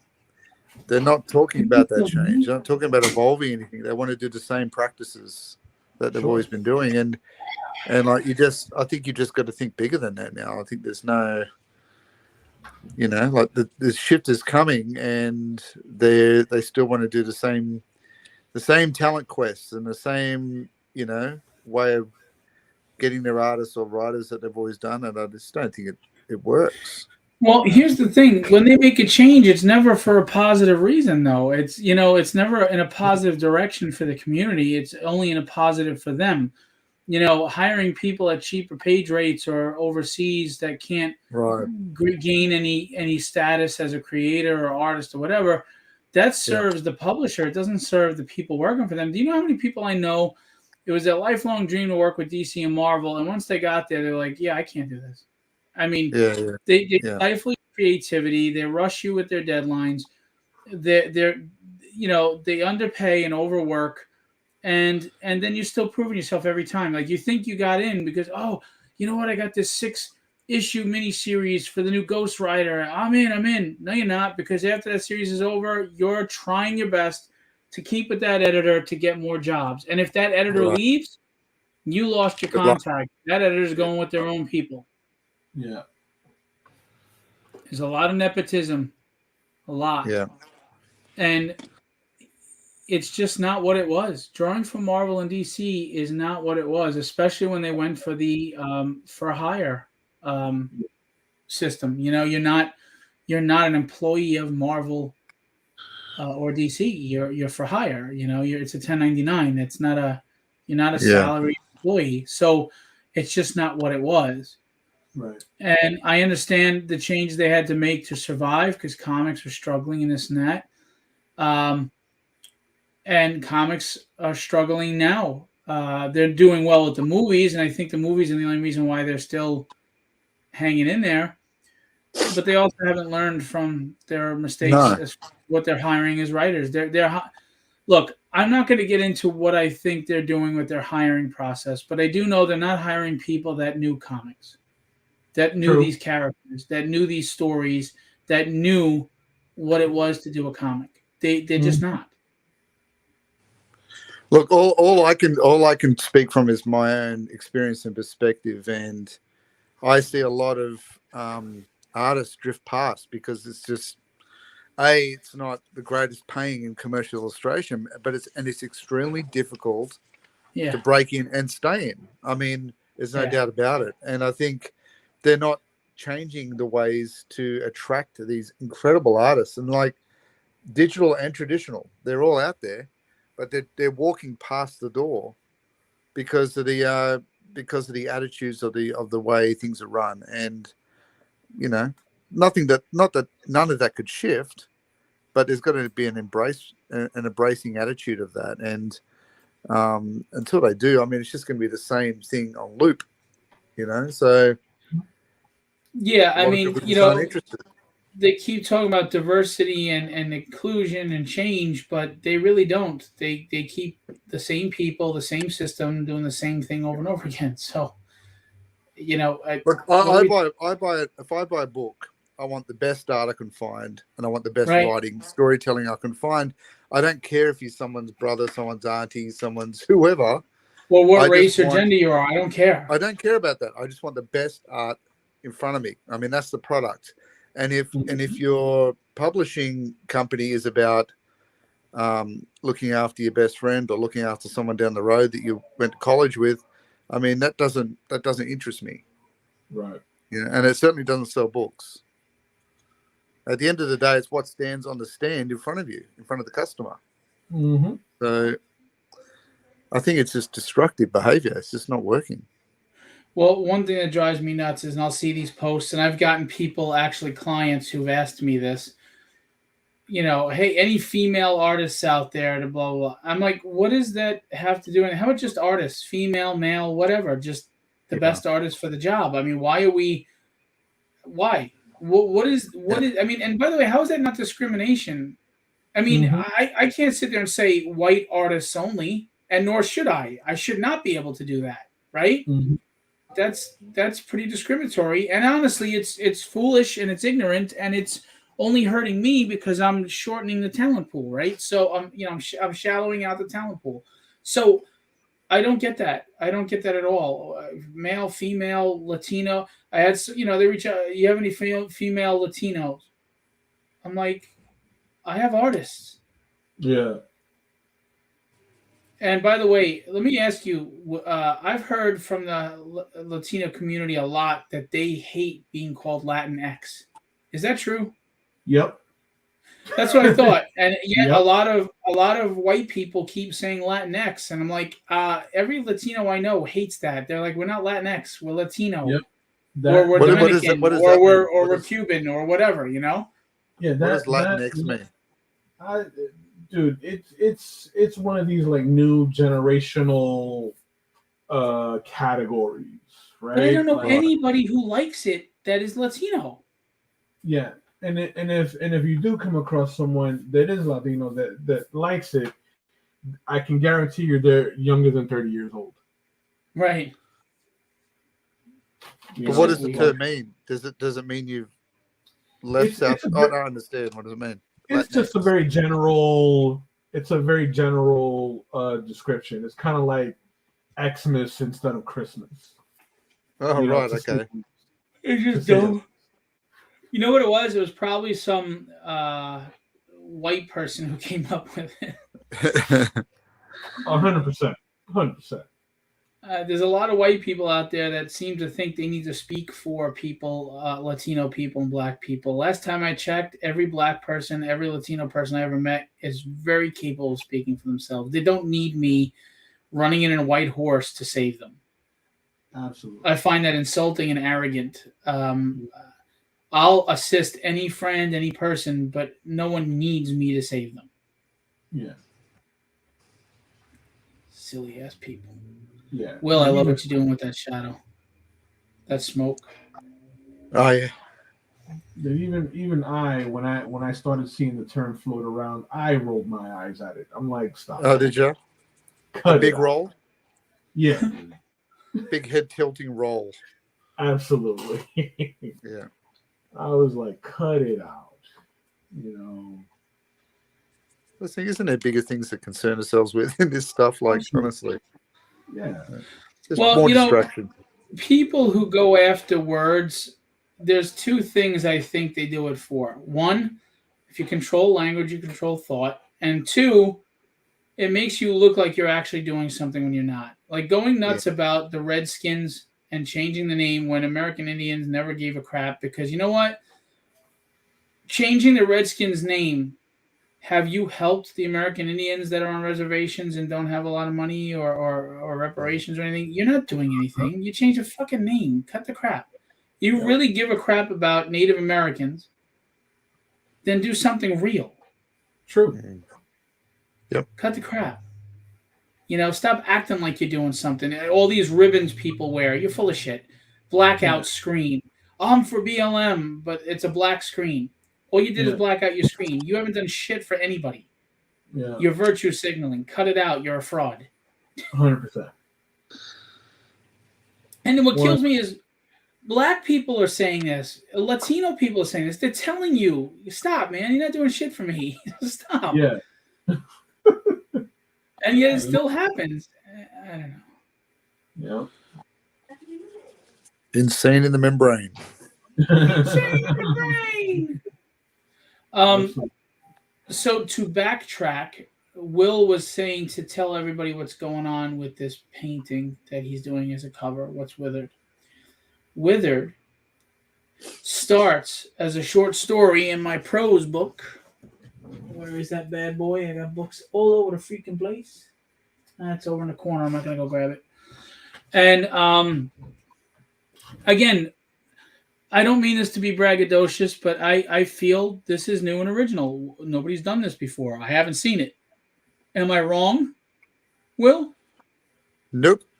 Okay. So we all know time as, you know, this measurement that we've created, right? I mean, it's just things keep moving forward. So we created this measurement, time. We age, we wither, we die throughout, you know, after time. Well, what if time wasn't a creation of the human mind or a measurement, but actually a malevolent being that is slowly feeding off of us, our life energies, over decades? We're cattle. You know, and this is why life is hard. Good things happen and bad things happen. It imprisoned God. God is not in charge right now. He's imprisoned by this thing. It beat him. And it is keeping its cattle just happy enough to stay alive so it can feast off of us.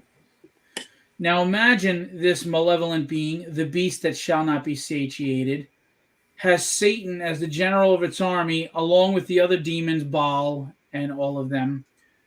And all these demons, and a great war happened, and a lot of the angels were killed and destroyed and wiped out. And of the 7 archangels, 3 are left, the 3 main ones. Now imagine those 3 archangels are going down to earth in the guise of any human form they want. And as people are ready to pass away and die, they test them to see if they are worthy of being a knighted angel in the war to save God and humanity. And if you're deemed worthy, they actually take you to their citadel. You don't get consumed by this thing. They actually rescue you before you do, and you become an angel to fight in their war. That is Withered. Nice. We follow Joshua, who is Brightson, Joshua Brightson, who is a family man, 91 years old. He was always a big believer in God, had a lot of great faith. He was a good family man, good father, worked hard, always kept his faith no matter how hard the times went, the struggles came, went, times of serious financial disaster, etc. And the irony is, this is a man who never smoked a day in his life, and he's dying of stage 4 lung cancer at 91. He's on oxygen, he's in his bed, and it's his last days. And his nurse comes to see him, and his nurse is actually Archangel Michael. And this conversation goes on, and Michael tests him, and he passes, and he is knighted to be a knight in this war. That is the short story. Here's the comic. Joshua's in this angel citadel. He's got his angel armor. He's got his angel wings, his sword. He's training to fight. He's getting better, but he misses his family, and he's looking at her in a scrying pool, and he keeps going down to earth in the form of different humans just to be around her, be able to see her, smell her, talk to her, because he loves her and his kids and his grandkids. And, the angels are telling him, you got to stop. You need to focus. We need to save God. And Josh was telling him, okay, yes, we got to save God, but what about God's children? I mean, if you don't have human, he goes, I get you guys were never human, but I was. You can't tell me to stop. This is what I'm fighting for. I'm fighting for them not to be consumed by this thing. You can fight for God. I'll fight for God, but I'm fighting for my family, the people I love that I tangibly got to see every day, and they were there. And you're not going to stop me. So it's Joshua's journey along with the other angels, and the angels discovering humanity themselves.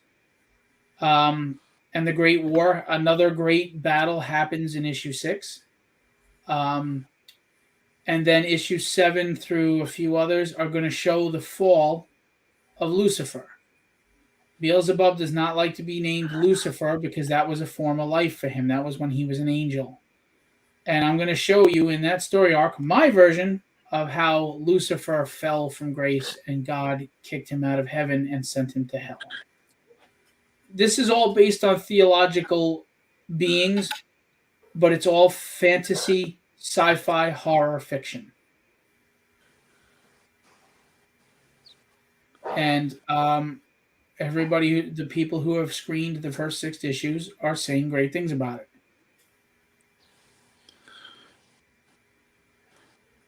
My question is, are we going to get a Kenny Calderon variant cover for Withered? I was thinking about that for issue 2. I'll surprise you. Yeah. That's what he does. I like to drop bombs. Dude, that Dynamics cover, I didn't even know it was coming. He just put it in there. He goes, now pay me, motherfucker. I was like, whoa.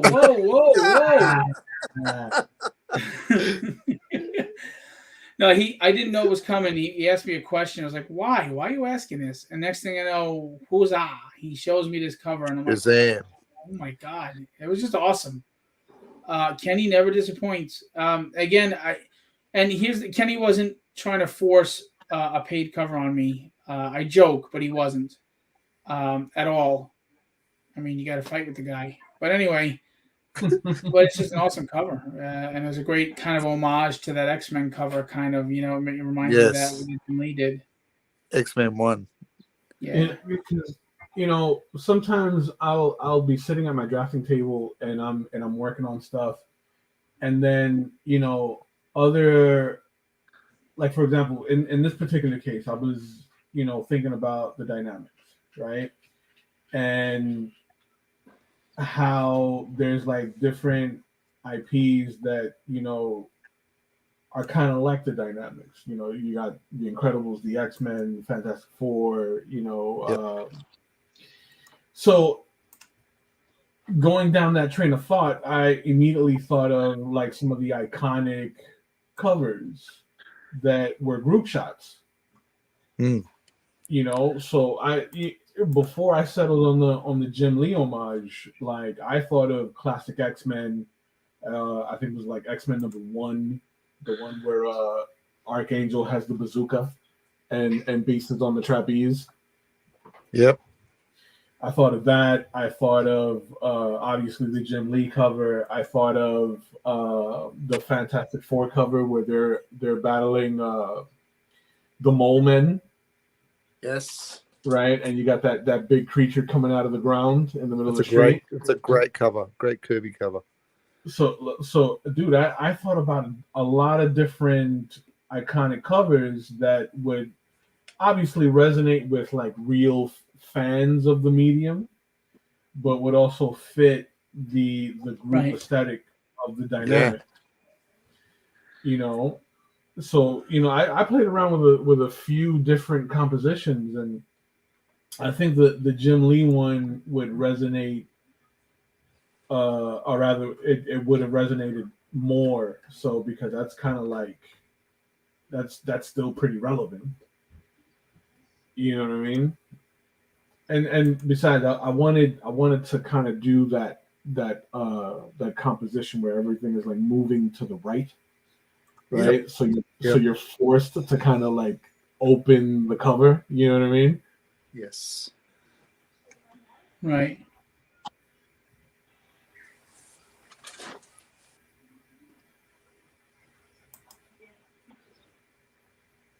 Well, I was very happy with it. I love it. Those things happen in my lizard brain. So because when I get ideas, I gotta put them down on paper immediately. You know what I mean? Yes. So I'm pretty sure that as we draw closer to Withered dropping, there'll be some work. I'll do something that'll come out of all that Spontaneously. Indeed. Now, here's the question: who's going to pick up the new Kenny cover? Huh? Yes, the new Kenny cover. One man. Several variant covers.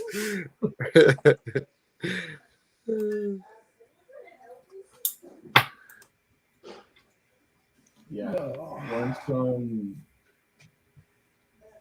Once the trade dressing is on that bad boy, it'll all come together.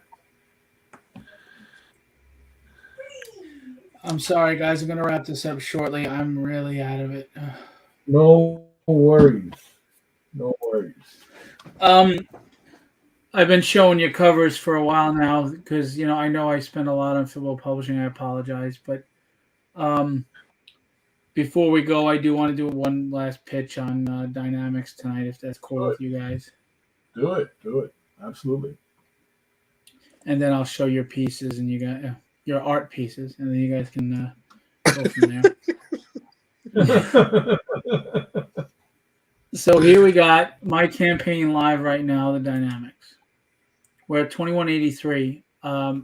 Is that small money to some people? Not at all. It's great, and I appreciate it. We fund it, and I'm grateful. But if I'm going to make a second one, I would really love to get close to $4,000. Again, I'm still not making money off that. I'm just recovering for the most part what I put into this book. So I still have to pay out of pocket, new scratch for the next one. But I really want to continue the story because I think it's a really good story, and I think you're going to really like it. And it would be a shame if we couldn't. And to be honest with you, it's based on my family, so it's near and dear to my heart. So we have 47 amazing, wonderful backers, $2,183 of 1,500 gold, 20 days to go. There's a lot on this campaign, even if it's not the Dynamics. If you're not interested in the Dynamics, there's other stuff. So I'll put the trailer last. Football Publishing. It's not the size of the dog in the fight. It's the size of the fight in the dog. I always love that. It's one of my favorite quotes from Mark Twain. And it's apropos, as you can see.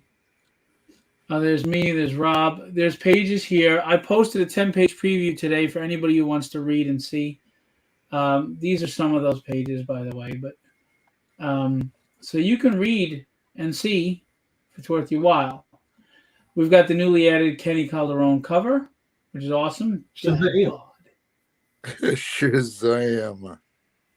We've got a blank sketch cover.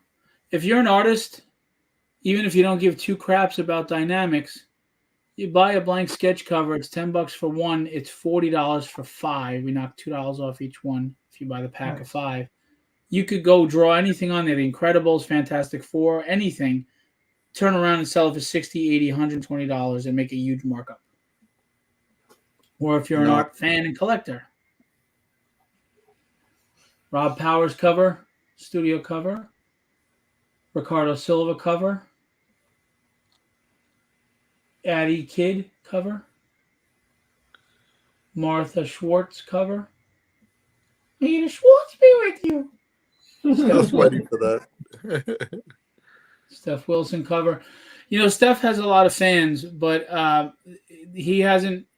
They haven't come out for this cover probably because there's no titties. But it's still a Steph Wilson, guys. Come on, don't you want a complete collection?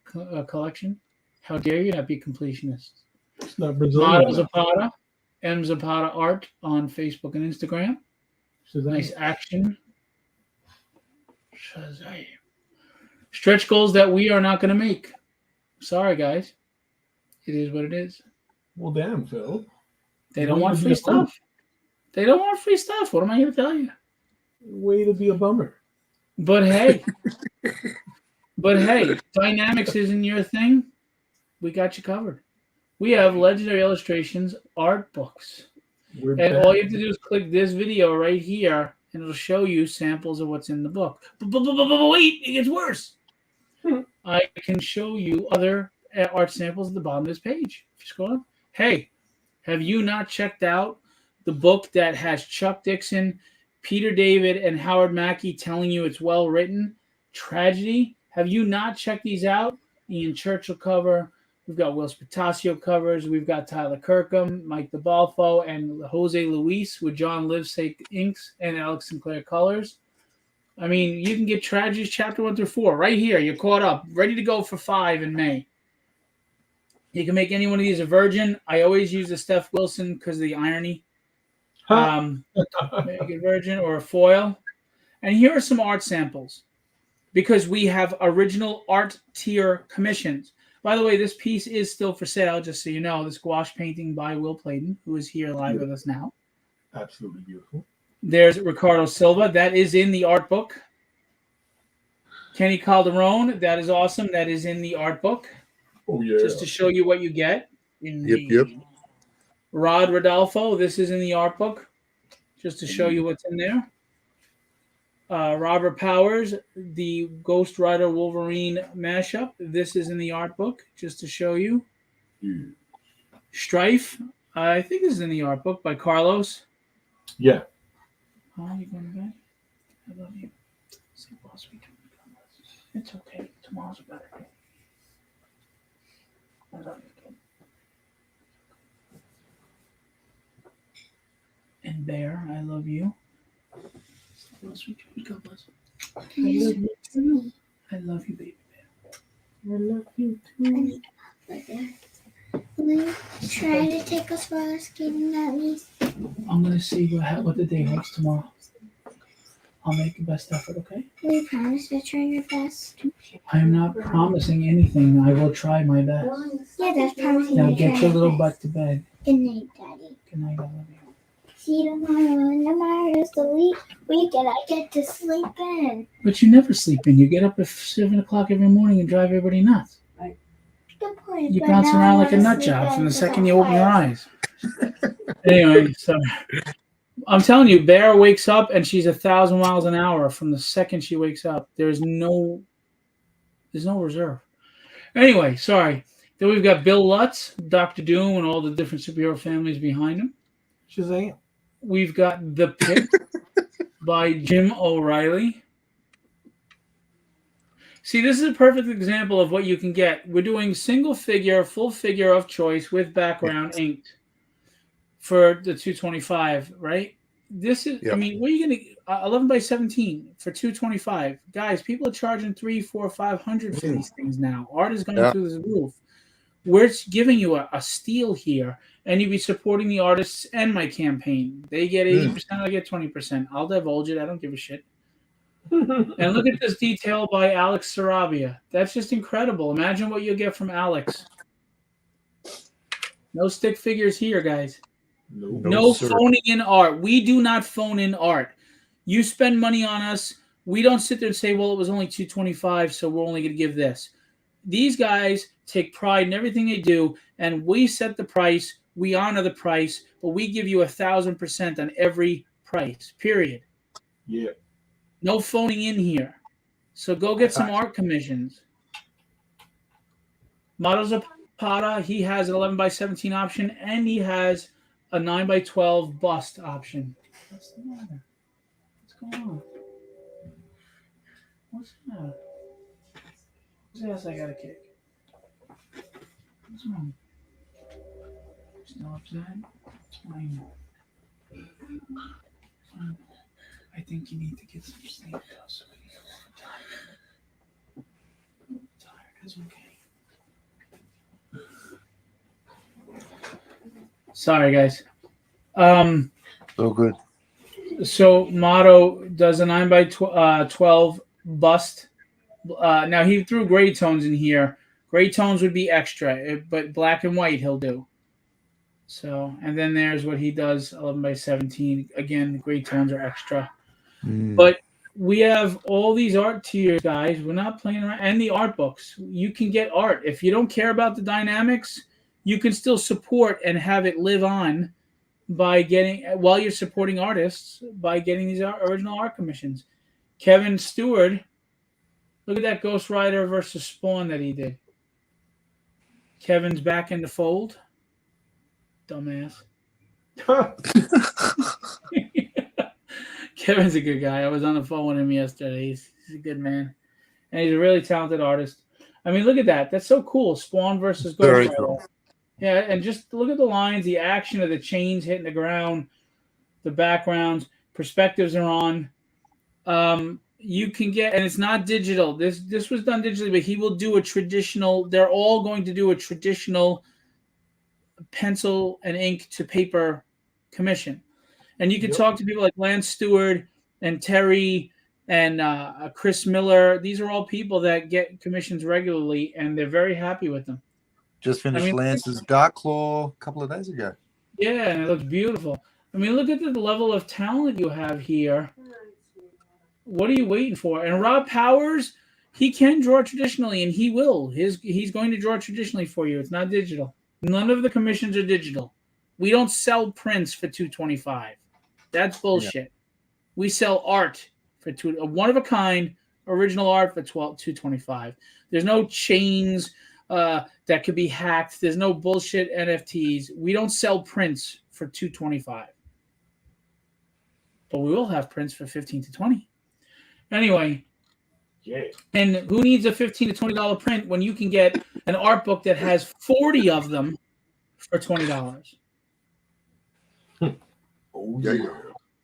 And I'm telling you, jump on the tragedy train, the tragedy train, the whole train, because Tragedy is getting a lot of reviews that are amazing reviews. It's a well-written book, but it's said by many major writers in the industry.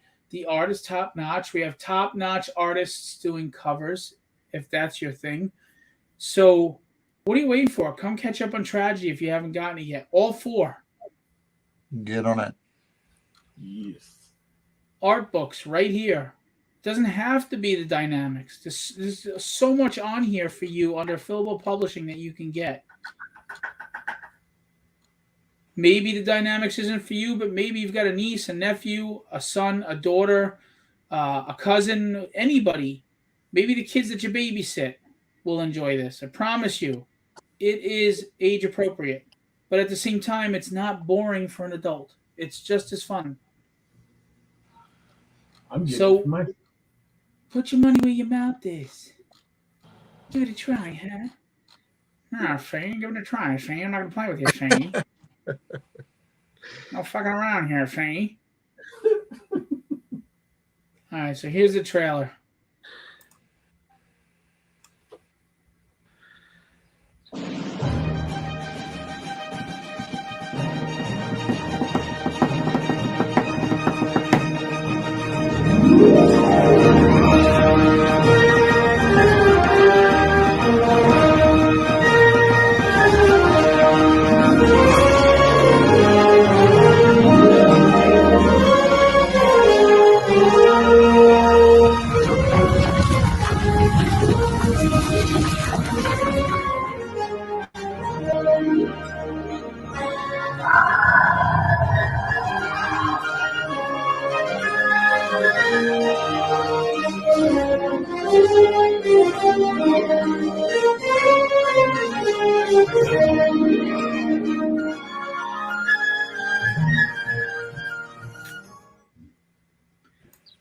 I mean, Rob Howard did the trailer. We try to put quality production in everything we do. So trust us, give it a shot. Hit that green button, back this project. If you say you support me, show me. Show, don't tell. I'm a big Rush fan. It's a song from Rush. Never mind. Anyway, please support so Philbo Publishing can continue to give you quality products. Indeed. In freaking deed.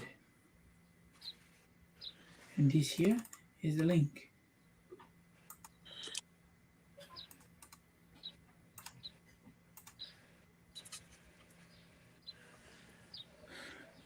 Alrighty then.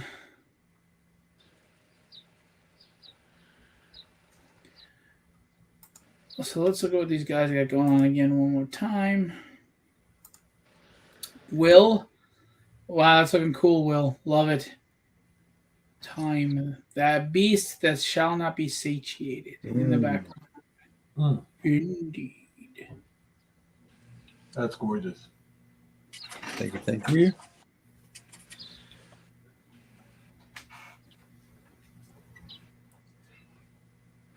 Look at that. When do you think you'll have this done, Will?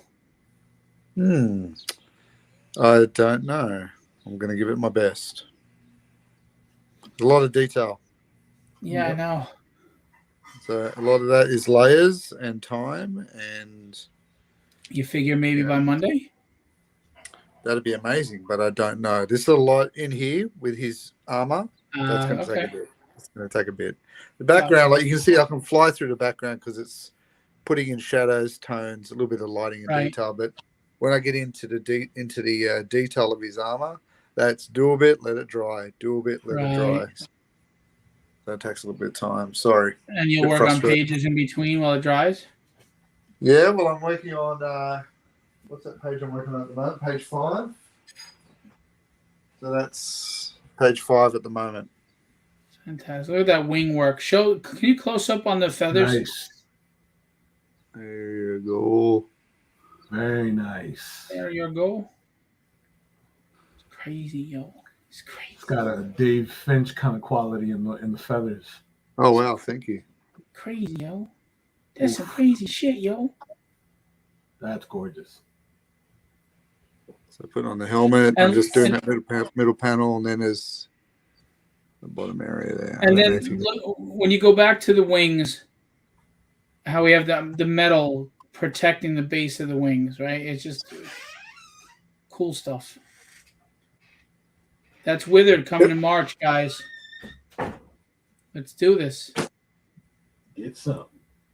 And if you haven't bought The Devil's in the Details, where you start to see where it all starts for Withered, you can buy a copy from me. DM me for any book, any of the tragedy books. Well, I actually get them on the campaign right now, but any books you want to get that I publish, just DM me.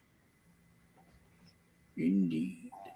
All right, Will, what do you got? And then we'll move to Kenny, and then we'll do your wonderful outro, and we'll go. What have I got? So we've got to work on Jason McManus's Kickstarter commission of Strife this week as well. We've got this cover to get done. I've got Nandor's cover, and I've got your page 5 to get knocked. I want to get up to at least page 6 by Tuesday, so got a fair bit to get done. Yeah, got a bit going on. And Legendary Portraits, hopefully I get a bit of that in this week. That'd be amazing. Got my Doctor Doom to finish. Nice. Nice. That's the plan. Stan, over on YouTube to try and get some videos up. And where can we go find you on YouTube, Will? It is The Art of Will Playden on all platforms now. Sweet. So Instagram, Facebook, YouTube, subscribe, all that kind of stuff. Some cool tutorials on YouTube. So, Kenny, what do you got going on? Right now, the TMNT. Yes. No, but seriously, I'm currently wrapping up the next round of pages for the tragedy manga. Mm. Right, that's fun stuff. I'm going to be touching base with you behind the scenes regarding some conceptualized pages for a future project. Cool. Yeah, I'm gonna be at Beyond Comic Con February 18th in North Miami Beach. So if you guys are local, come check me out. On Instagram, it's wild underscore inks INX underscore Ken and wild underscore inks underscore studios with a Z. I got commission spots open, original art tiers on this current Dynamics campaign. Support, the covers, not just mine, on this campaign. It's a great story. I'm backing the campaign myself because my son enjoys these kinds of comics. I read to him whenever he's with me. So these books, the style of writing is stuff Yeah. that I share with him. He enjoys it very, very much.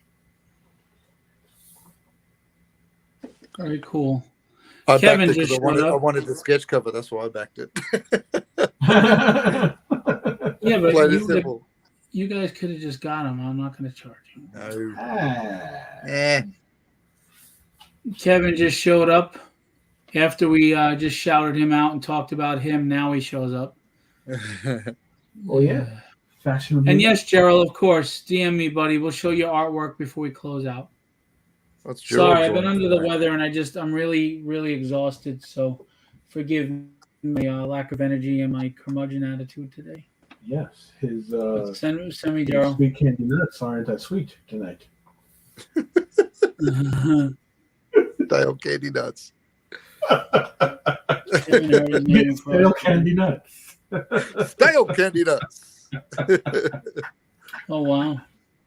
Is that the Hulk versus the Gladiator Hulk versus the Cosmic Ghost Rider? Oh, let's see what this is. What Gerald did. I think he's ignoring He how really gets stupidity can. close. He does a great job on these close-ups with characters. Oh wow, He does. Fills the whole that's nice. composition. Yeah, That's nice. very cool. He's getting sharp. He's getting sharper. I can see the figures so much Yep. more now. It just reminds me of Carlos Escura, that early Strontium Dog, Judge Dredd sort of art. It's fantastic. Mm-hmm. Very 2000 AD. Yeah, he did tighten his lines on this. Yeah. Very nice. Very nice. Great Gerald job, bringing the A Gerald game. Motos. Okay. The A game, Gerald. Gerald Motos, phenomenal dude. If you want to plug anything, Gerald, go right ahead. But look at what you get for art with him. He's phenomenal. He knows what to do. I mean, just look at the foreshortening, that hand coming at you for the Hulk. That's not easy. That is very difficult.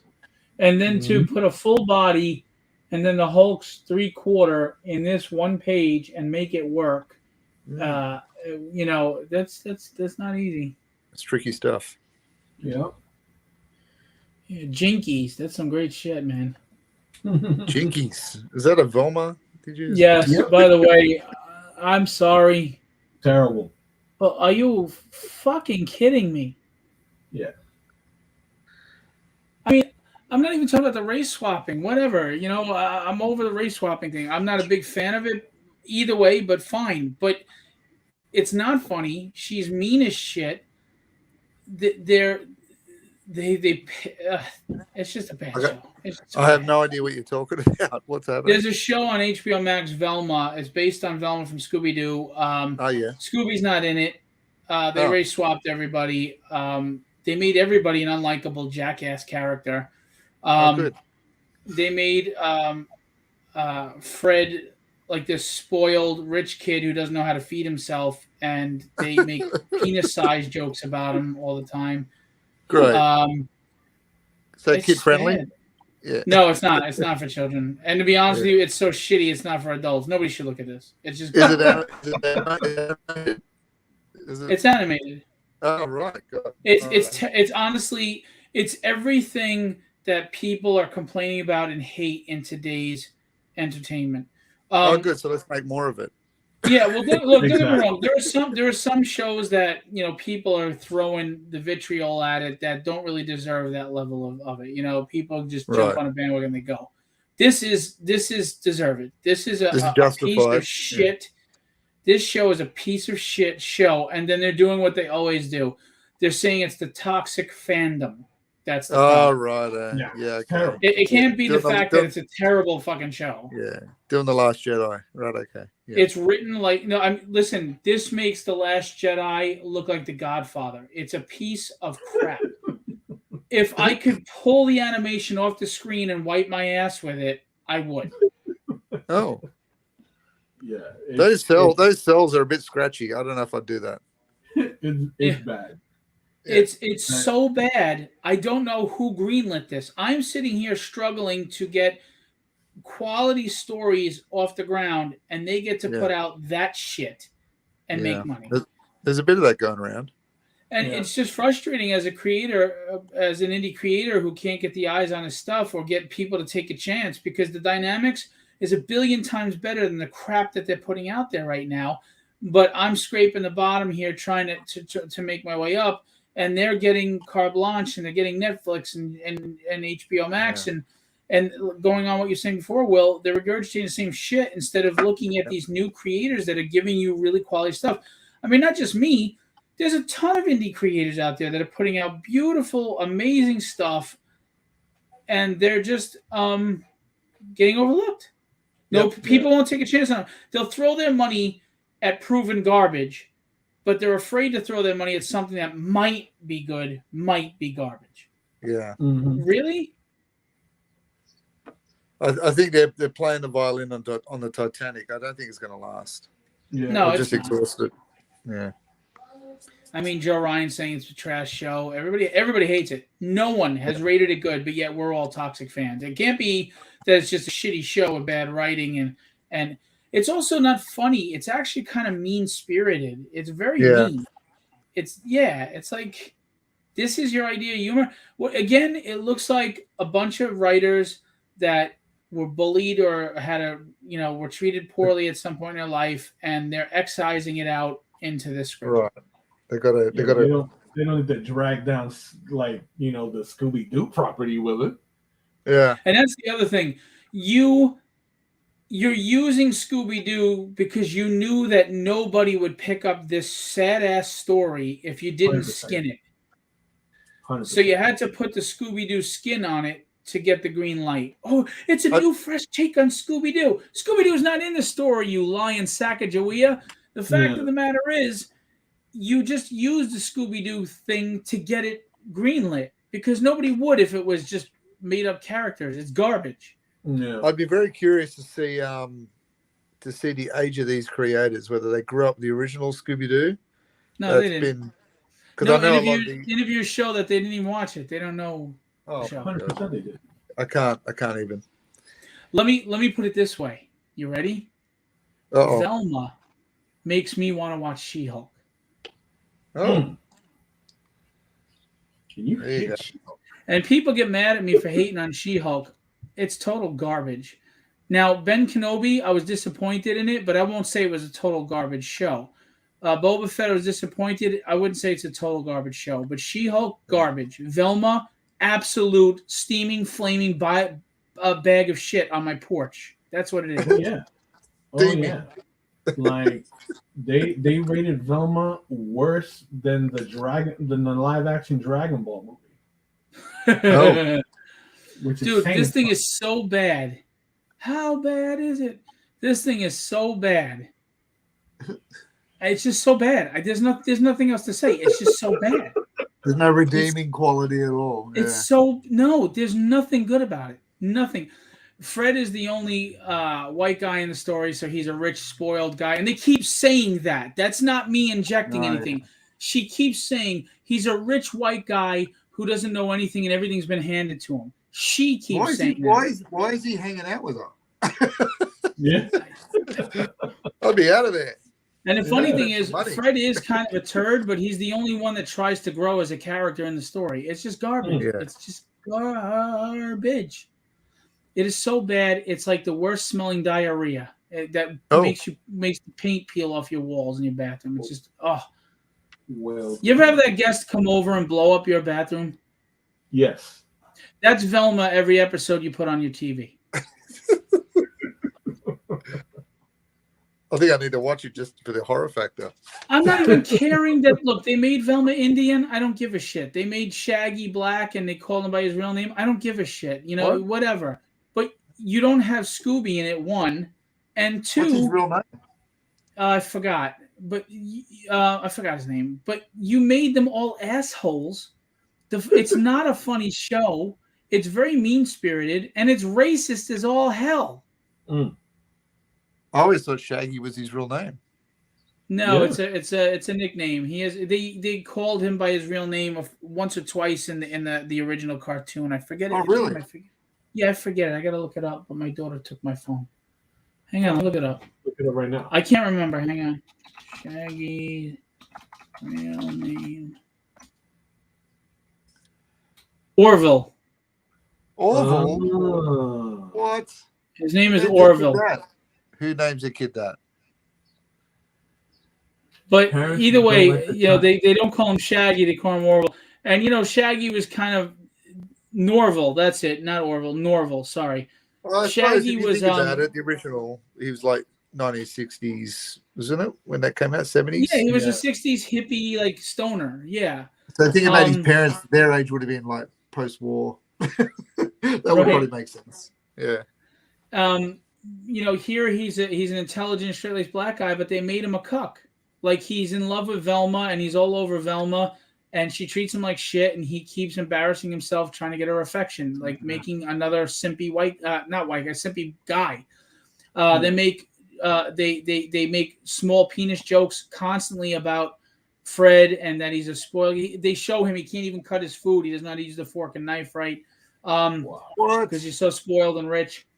But then Velma and Daphne have lesbian kisses and make out and stuff because they're both bisexual, and Daphne's sexually promiscuous, constantly trying to get on Fred, and Fred's like not ready for it. It's like, well, when are you going to give it up, Fred? It's just my god, so bad. Did they actually solve any mysteries? Did they solve any mysteries, or what's the deal? Well, there's the murder mystery that they're trying to solve, and she's trying to pin it on Fred, saying she knows that Fred did it. I didn't watch the whole series. I just watched some. I'm like, oh, God, shoot me now. Yeah, right. I mean, I got a lot to live for, and for those few moments, I just wanted to kill myself. I was like, listen, you can have popcorn, but while I watch this, I want 2 bottles of fucking Tylenol. All right? That's your choice? That's your choice of way to go? Tylenol? Well, believe it or not, most female overdoses are them taking Tylenol. Oh, God. Man. Yeah. Well, anyway, we're not going to get into the statistics of that and why, but this show is just so bad. And anybody who defends it, Delete. I don't know why they are. They're not. I don't think they're defending the show. They're defending what they believe is the ideology behind the show. Would be my guess. It sounds like pandering to me. But I haven't heard anybody defend the show. Anybody. Yeah. Like all over the socials, like everybody that's brought it up, or every time I see it on my feed, it's somebody crapping on it, and really? everyone. Well, it's the typical thing going on right now. Every man is either an asshole, selfish, or a horn dog. A man whore, right? A misogynist, right? They do that here. Every man is an asshole in the show. Every man, and the women are empowered by acting like bitches. I know a lot of strong women. I know a shit ton of strong women. None of them are bitches. None of them are mean. None of them have to act like an asshole. None of them have to belittle a man. They're just strong in their own self, standing next to other people. You know what I'm saying? So these writers have no clue how to write real people. They think you have to make a woman act like the worst man to be strong. She gets to sleep around. It's not cool when a man does it. And I understand society for a long time rewarded that. I do. But men deal with double standards all the time too. We don't hear anybody crying about that. But the fact of the matter is, nobody whoring themselves, to me, that's not a sign of empowerment for anybody. It's a sign of actually insecurity to me. Making a woman lesbian or just a cranky bitch does not make them strong, empowered women at all. Making guys losers, stupid, misogynist, morons, cucks, so you can make it appear that women are superior is stupid. It's just dumb.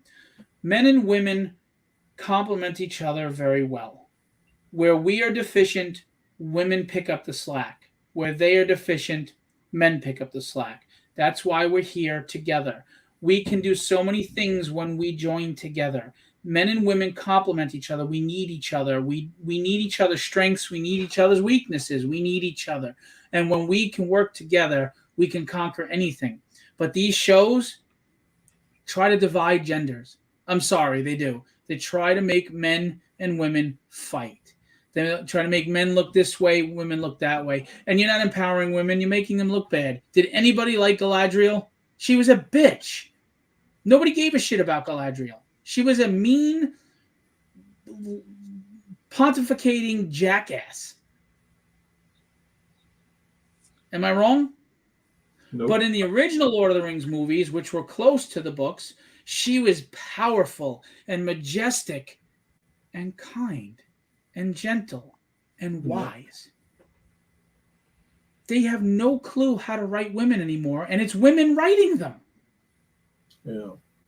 And there's no honoring of the original creativity of the series No. or the artwork or the, like, why do you have to make something new? Stop trying to it's bad enough that they recreate it in a bad way, but then they remove the original series so you can't go back and watch it.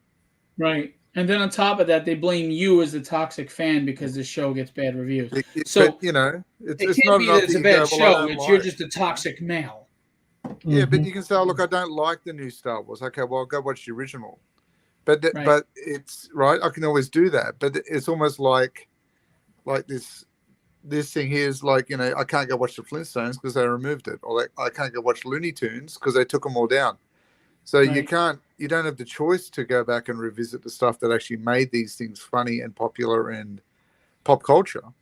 Yeah. And And you're that's not the getting thing credit, is, you're not getting credit enough for them to recognize the fact that you might be smart enough to differentiate between Fred Flintstone's attitude of the 1950s and now, but they have to control that. So it's bizarre. and But here's the other thing. What happened to the old adage, if it ain't broke, don't fix it? I understand you want to update it for the new generation to a degree, but you don't have to change characters to do that. You can just write it in a more modern way, right? Modern language, modern issues, whatever, Right. modern, situations But they they did. get into.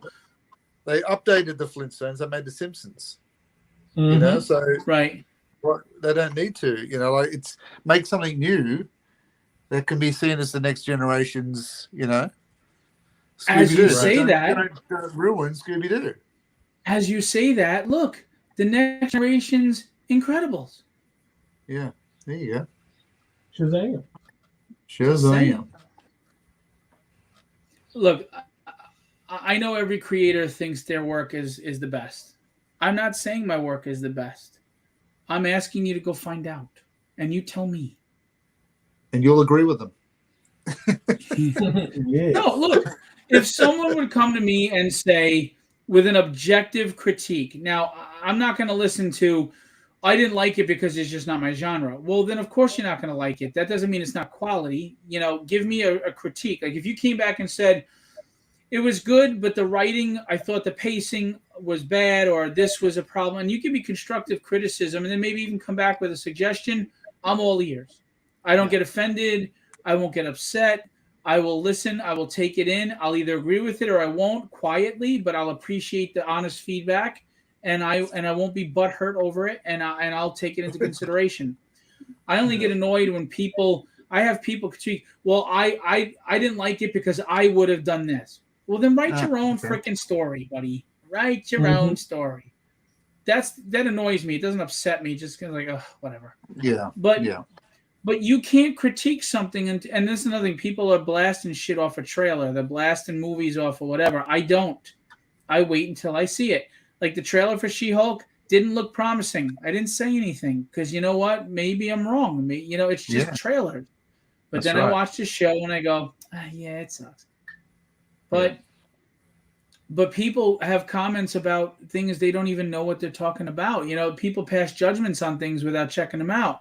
Go check it out first. And then if you don't like it, you have a leg to stand on, But Do your research.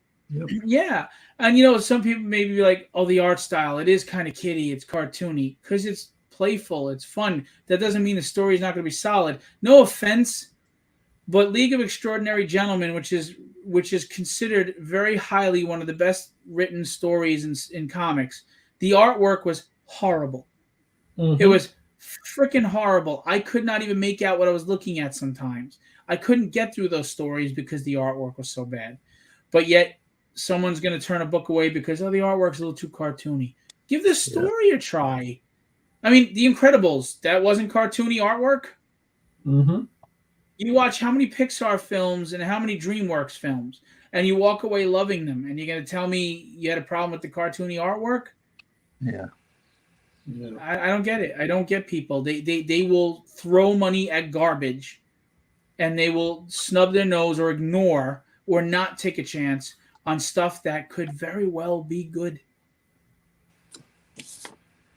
I'll keep investing in the crap I know is crap. That's where my money's going. My trust is in your crap. Stakeholder in the crap. Yeah.